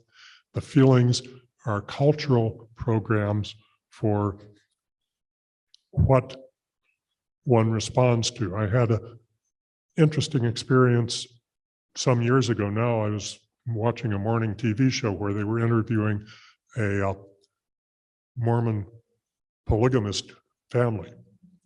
And the second wife was asked, she talked about, well, we had our marriage, and I set off on the honeymoon with my husband, and the first wife sat there and said, bye-bye, have a good time. And somebody in the audience said, well, how did you feel at that point? And she said, I didn't know how to feel. There was no cultural programming that told her what to feel, even though there was a lot of physiological stuff going on. The result here is that because the biological identity and the social identity become entangled as the emotions and feelings are entangled, anything perceived as a threat to the social identity or the group that identity depends on can be felt as a threat to biological survival, and so responded to with an intensity rooted in biological survival instincts. And this is an explanation for punishment that doesn't require any kind of agreement. The impulse to punishment arises because somebody threatens my group, and that threatens my social and therefore my biological survival, so I want to do something. So the conclusion that cooperation in human society is as part of the cultural identity of individuals and established through indoctrination with cultural models of what is appropriate cooperative behavior. And this goes with something called the Axiom of Amity. If there's a demonstration of kinship, then we assume that we're friendly, and kinship here refers not only to biological, but to cultural kinship, as that's established through group markings and group signals. So cooperation in human societies, the level that humans cooperate at, is a culturally constructed complex of traits programmed into culture members from birth and supported by a subjective individual identity that's tied via feeling emotions to biological survival instincts. Free riders, defectors contradict this as group members place themselves outside in an outsider category, and they become subject to treatment as outsiders. Thank you.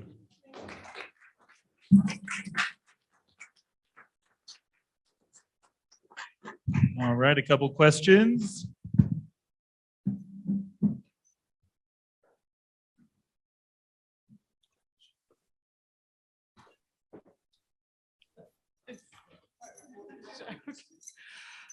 Hi, thank you so much for that. It was incredibly unexpected. Oddly, I was tasked to be here at the neuroscience program, but I'm simultaneously taking a class called The Political Economy of Fascist Politics, Consequence and Resistance.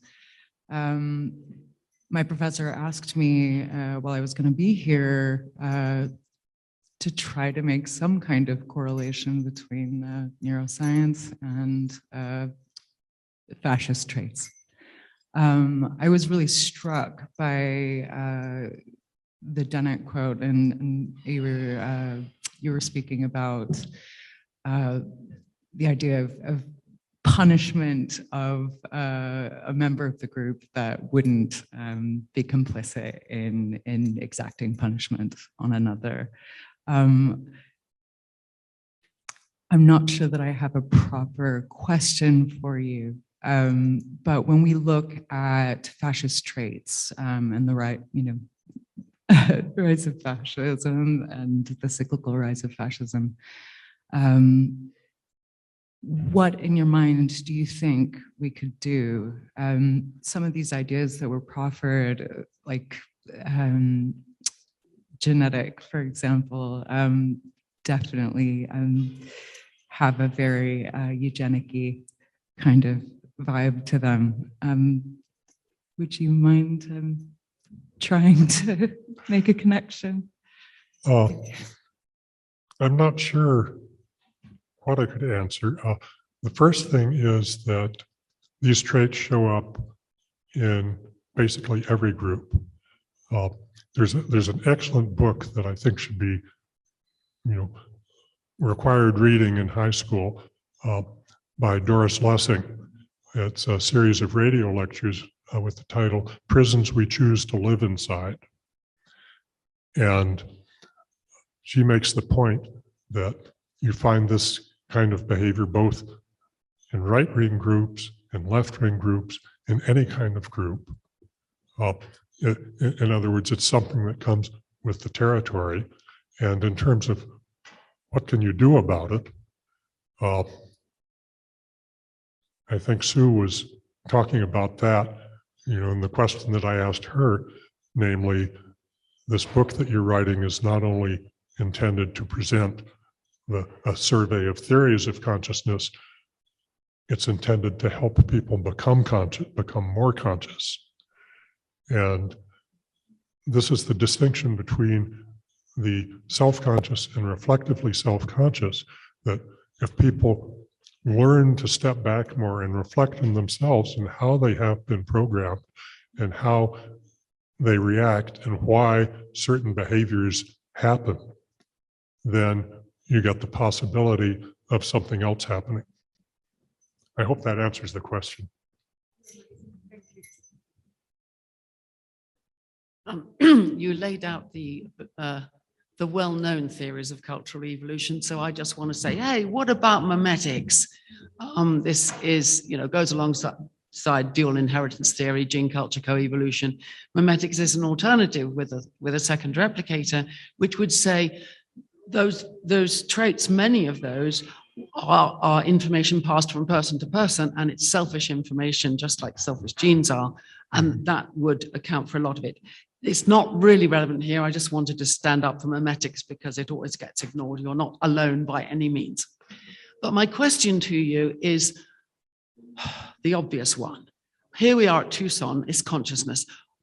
I don't think you've necessarily related this to consciousness. For example, somebody yesterday in the AI thing said, it's easy to build a very, very simple robot or AI system that will look in a mirror and say, that's me. It doesn't require very much. Of course, in the case of a chimpanzee, there's a complex brain and emotions and so on. But then you can have the chemistry of emotions without consciousness, or can't you? It's kind of a zombie problem. How would you know? So I would like you to say a bit more. I think I can guess partly your answer, but I would like you to really defend that this is relevant to questions of consciousness.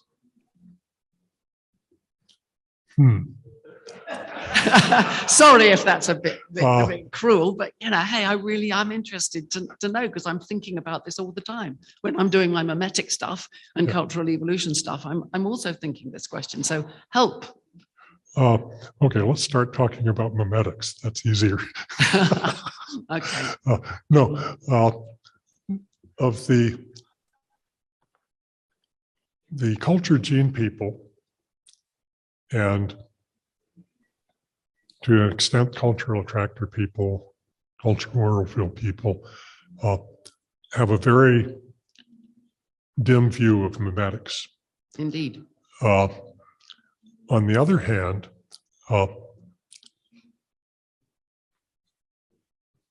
memetics explains a certain amount of things. How do ideas propagate?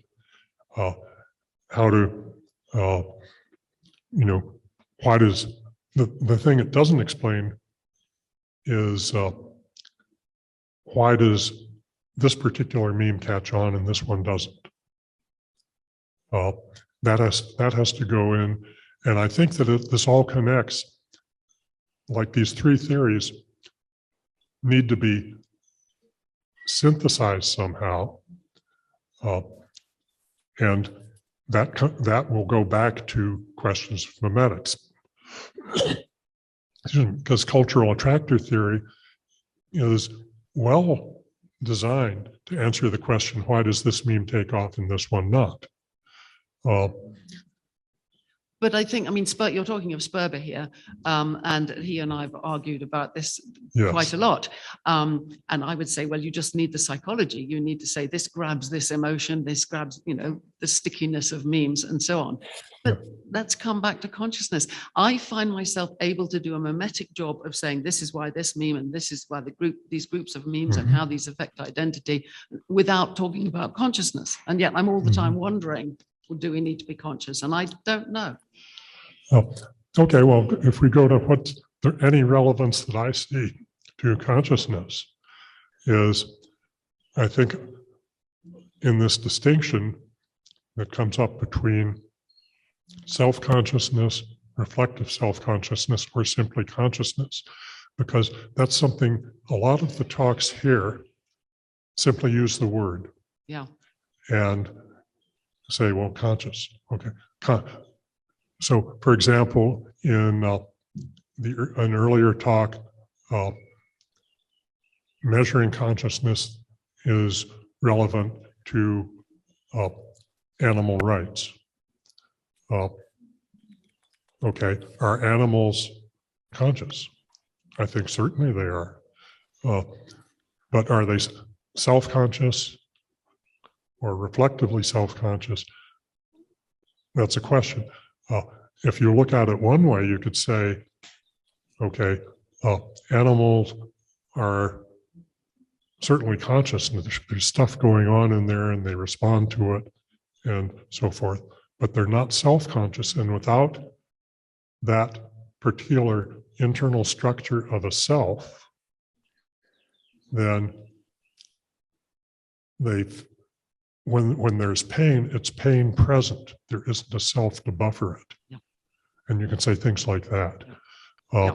So I think that, and in terms of what I was talking about here, is just tying it into work that I've done recently on, just human interaction and cooperation. We can talk. Yeah, definitely.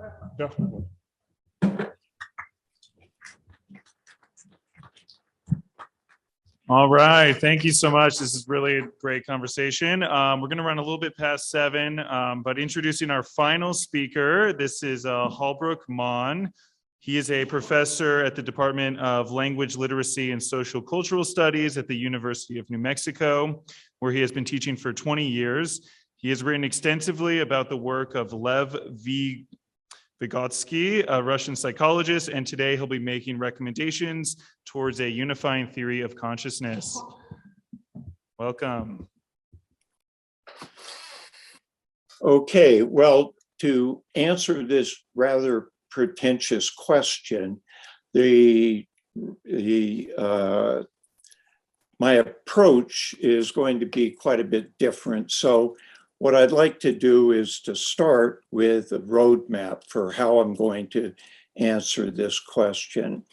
The first thing I'm going to talk about is the concept of a unified philosophical scientific approach.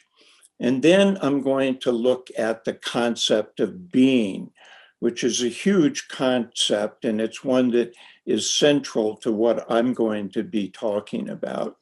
And then next, I want to look at how life and consciousness came into being in a codependent relationship. And this is really the essence of my presentation.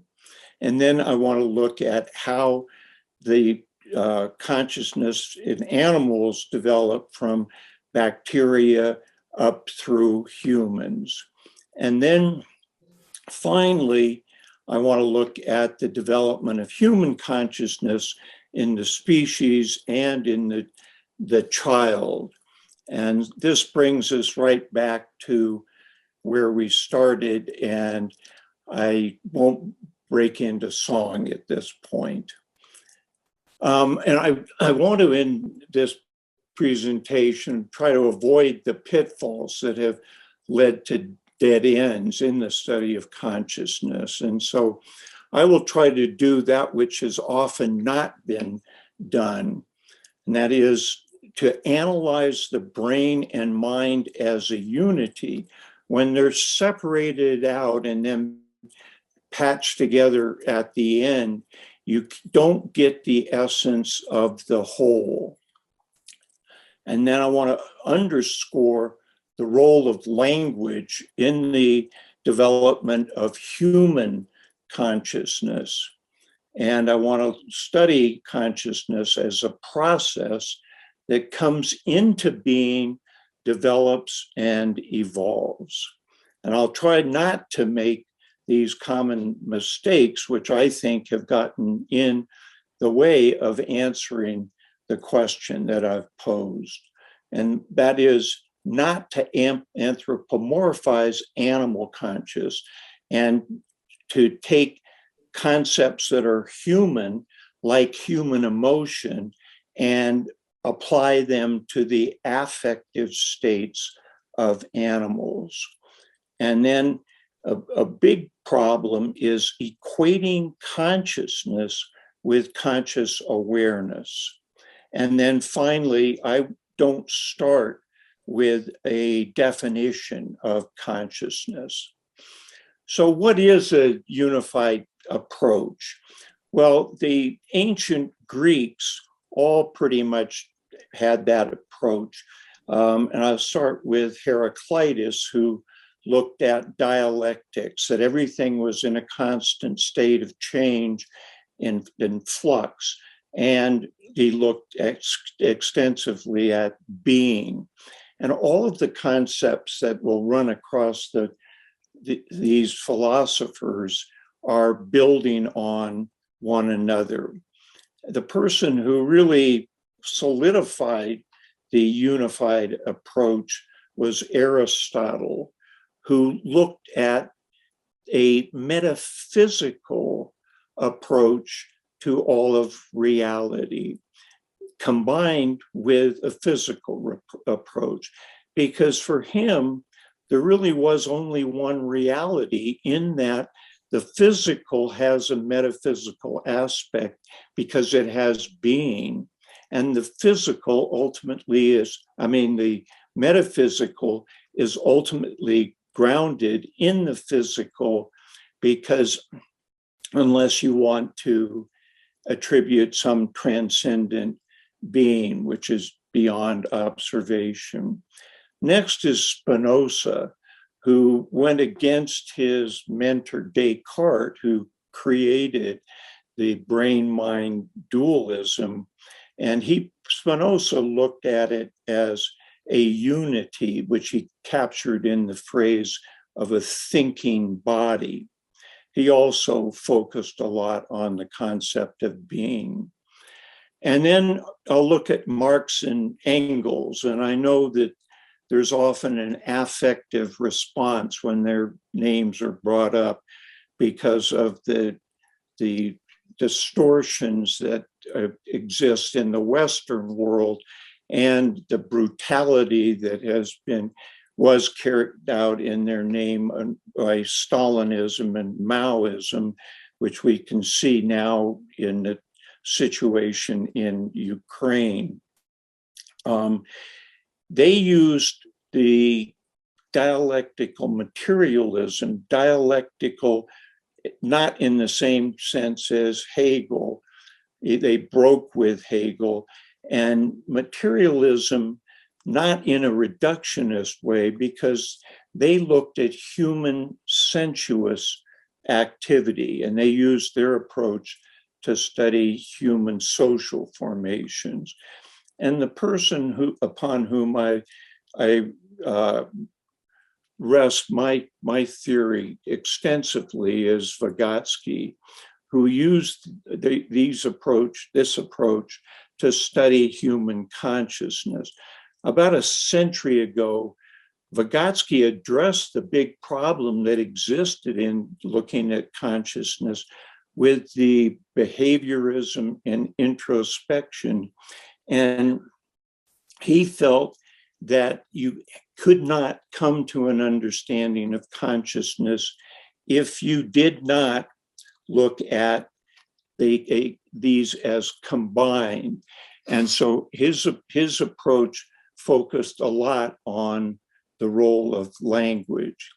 So because I use dialectics so extensively, I want to just briefly touch on three of the main principles.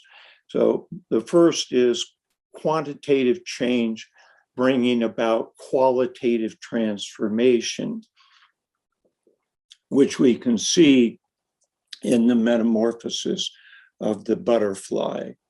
The second is the unification of opposites or of distinct entities, so that the positive quark is combined with the negative quark to form the proton. And the final one is the negation of negation. So non-being is negated by being, which in turn is negated by non-being. And we see this in all aspects of reality. So my approach combines an epistemological approach that looks at appearance or phenomena, and an ontological approach that looks at being and essence. And I've tried to capture these concepts in this graphic here, where C and C equals the concepts and categories for the appearances. And all of science is based on appearances. And there's been tremendous contributions and advances that have been made, especially in the field of medical research in the study of consciousness by these approaches, but they don't get to the essence of consciousness because they don't look at the qualitative transformations that take place in this process. And it's only by looking at both the appearances and these transformations that we can really gain an understanding of the essence of whatever we're looking at, whether it's oranges or the evolution of life, because what we're really doing with this approach is looking at both product and process. And so Vygotsky looked at human consciousness as a process where there were qualitative transformations that take place in consciousness at these particular ages, that their consciousness does not just develop in a linear passage, it goes through these qualitative transformations.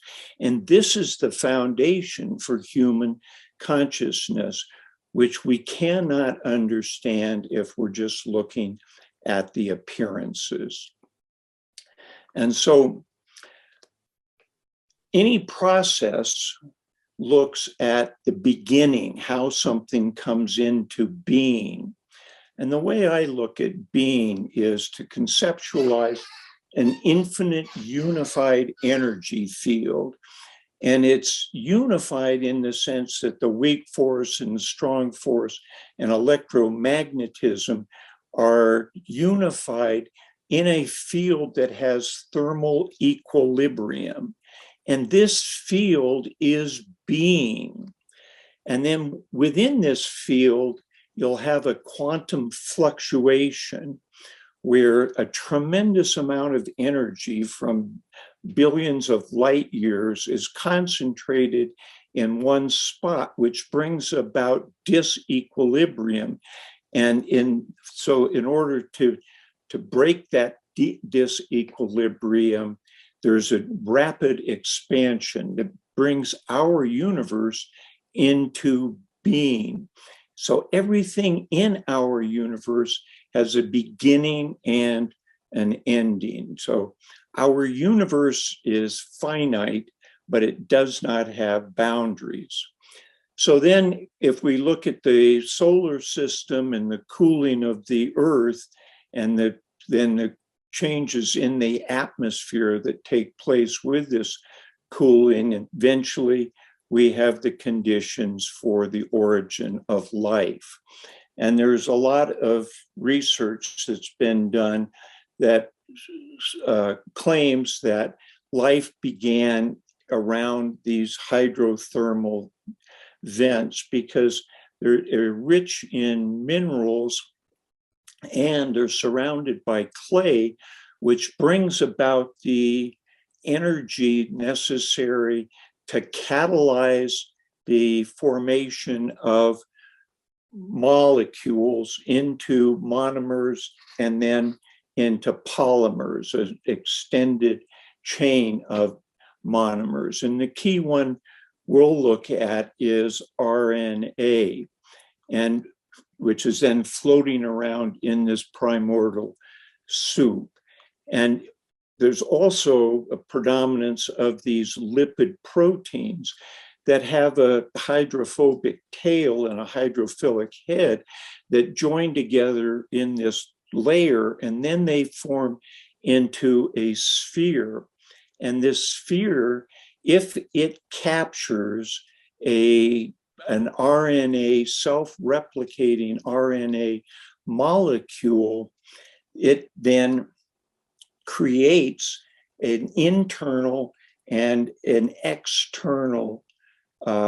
internal subject and external object. And this is how subjective experience emerges from the physical world, how it comes into being. Now, this subjective experience, of course, is very different than it exists for humans, But this is the answer to Chalmers' heart problem. A key aspect of this process is how DNA and RNA form proteins. And Paul Nurse here, who's a Nobel laureate in his recent book, What is Life?, goes into detail how the chemical processes turn into biological processes. And that's where the origin of life takes place.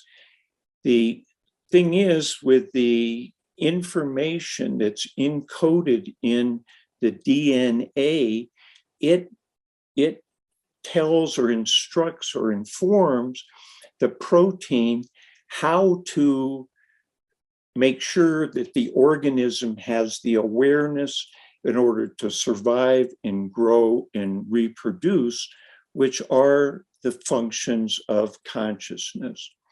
So we have this bacterium in this primordial sea, and there's all kinds of information coming in through different energy, the electromagnetic, chemical, and thermal. It's sensed by the bacterium, transduced, and this brings about awareness for the bacterium. It's qualitatively different, obviously, than that which exists for humans, but nevertheless, it is awareness, and this is the origin of the concept of awareness. And what happens then within the organism is that the affective state, whether the information coming in is positive for survival or negative, feels good or feels bad, leads to activity. And then the patterns and regularity of this feedback then go into feeding memory. And this whole process is perceiving. And I like to think of this as a sensor-perceptor unity, which is the foundation for the brain-mind unity that eventually evolves. And so this is the place at which life and consciousness come into being in a codependent relationship. And if we look at the development of animal awareness from the bacteria up through the higher primates, we then come to this qualitative transformation that takes place with and creates human consciousness. And this is a key point that's often overlooked. It's this qualitative transformation that takes place through language development. And this language development goes through the development with all of the hominins up to the Homo sapiens. It doesn't just start with the Homo sapiens. This brings about awareness of awareness. And that's what language and communicating with language does. It creates the concept of the other. And then in looking at the other, we become aware of ourself. And this is conscious awareness. And this conscious awareness is not, it's often equated with consciousness, and it's not the same. So there's a number of factors that lead to this qualitative transformation. We know about bipedalism, the opposable thumb, and then the prolonged period for care of human infants. And Marx and Engels and Vygotsky looked at the creation and use of tools as key, because humanity in the process changed nature and controlled it to a certain extent, and in that process changed humanity. And one of the controls, the key controls of nature, was the control of fire for protection, and then also to break down the protein that was necessary to provide the energy for the development of the 86 billion neurons. And it was this neuronal capacity that then led to languaging and abstract thought. And one of the big distinctions between the animals, we see a chimp or bonobo here, and we see again this same process that took place with bacteria. The key is that the visual sensation dominates for the animal, whereas for humans, meaning dominates. So what do we mean by meaning? Well, we've seen how the bacteria make sense of the world. What we're going to look at then is how humans make sense and meaning. So early humans are pounding the rocks and developing the tools, and in this process communicating. And over time, this sound that it evolves, develops of rock comes to have meaning, because it means it for the individual, but also for the other, for social intercourse. And this is the foundation of meaning. And meaning exists on an external plane, the actual words that are being used, and on an internal plane, a system of meaning that is developing. And it's in this process, there's this transformation from the brain-mind unity to the brain-psyche unity. So for humans, the perceiving is based on sensations and meaning. Vygotsky says that meaning is the internal structure or system of the sign operation. And I've graphically represented this here, and I'm obviously not going to go into the time into the complexity of it because of the time. But we see again these qualitative transformations, and there's different modes of thinking that a child goes through. In those different modes of thinking, consciousness is different. And so I use the concept of languaging to indicate process and language to indicate product. This is for Vygotsky the foundation for human consciousness, this thinking, languaging system. So there's one, again, we see the same process of this information coming in and being perceived. The big difference with humans is that because they're using language, the sign, their activity is mediated by language, the semiotic, by meaning. So it's semiotic mediation. And we can look at this process as it takes place with the individual child. And there's a big difference with the child and early humans in this process, in that for the early humans, this sort of ideal form or developed form of language did not exist where it does for the infant. And when she hears this word doggy, she doesn't immediately associate it with the object. It's part of the whole affective experience she has interacting with the doggy. But then an important step takes place through generalization, where she sees it's not just this doggy, but other doggies. And she realizes also that it's not a kitty. And in this process, the sound is abstracted from the object. And that is a key leap in human development and the child's development. And then another important step takes place. 1 minute left if you could wrap up. Yes, word is abstracted from the sound. And that abstraction then is internalized as meaning.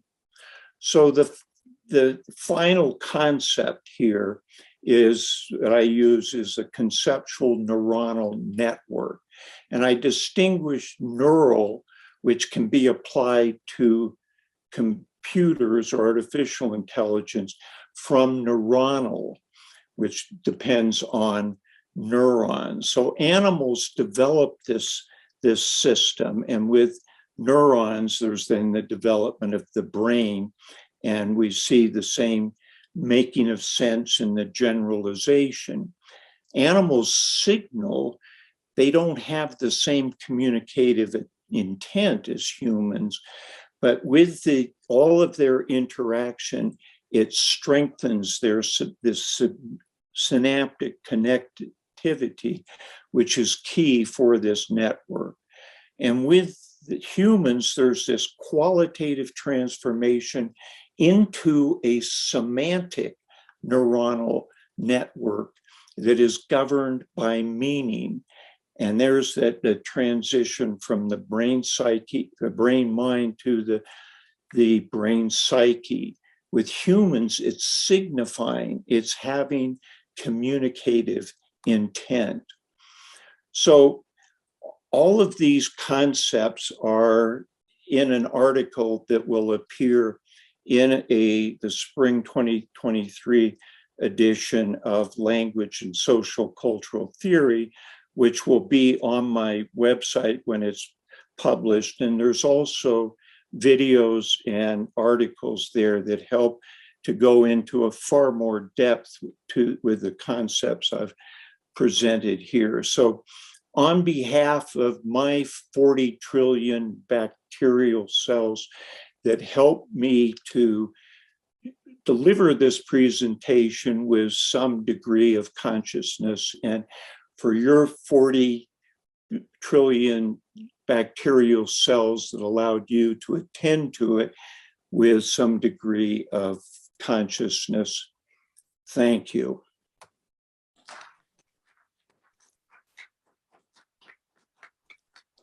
All right, we'll do one quick question if someone has one. Yeah.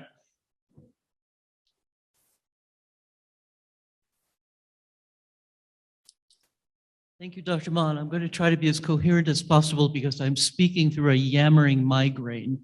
But your presentation now is an elixir, in my opinion, at this conference, in that you're bringing in comparative anatomy, which I think is an important part of this conversation about consciousness. You know, the human cells evolved before human brain cells. So what I wanted to ask you about is whether or not you are incorporating Brian O'Hare's work. It's called Survival of the Friendliest. And it suggests that sometime between Neanderthal and modern humans, co-evolved with the domestication of foxes, so that as they learned, so that as domesticated foxes or wolves and then dogs learned to understand human signals, the human at the same time underwent a huge change in consciousness in having to negotiate signaling with something that was not human, which brought to the human experience or early hominid experience the idea, the experience of something beyond oneself, something beyond human consciousness, and having to negotiate signals, communication with something that was not human, created what was really the biggest advance for Homo sapiens in their survival. In any case, so I wanted to say that what you're talking about really brings coherence to that. Anyway, there's some comment and some question in what I've just said, but thank you. Okay, well, thank you for that. And you've raised a very big and important question. And one of the points that I want to focus in that I think relates to what you're talking about is that one of the key pieces of the development of humanity, of Homo sapiens, was the way that they were organized socially. And this goes to the distinction that exists between chimpanzees and bonobos. Chimpanzees are organized based on a dominant male, whereas the bonobos are organized based on maternal care.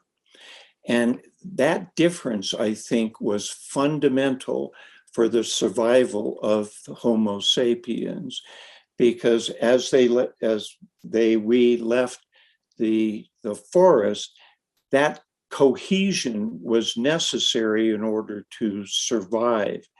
And had it been the chimpanzee way of organizing with the dominant male and the fighting for access, humanity would not have survived. And so that maternal care, I think, starts to address the relationship that you're talking about with humans and other animals. So, you get that you mentioned dogs, and that relationship between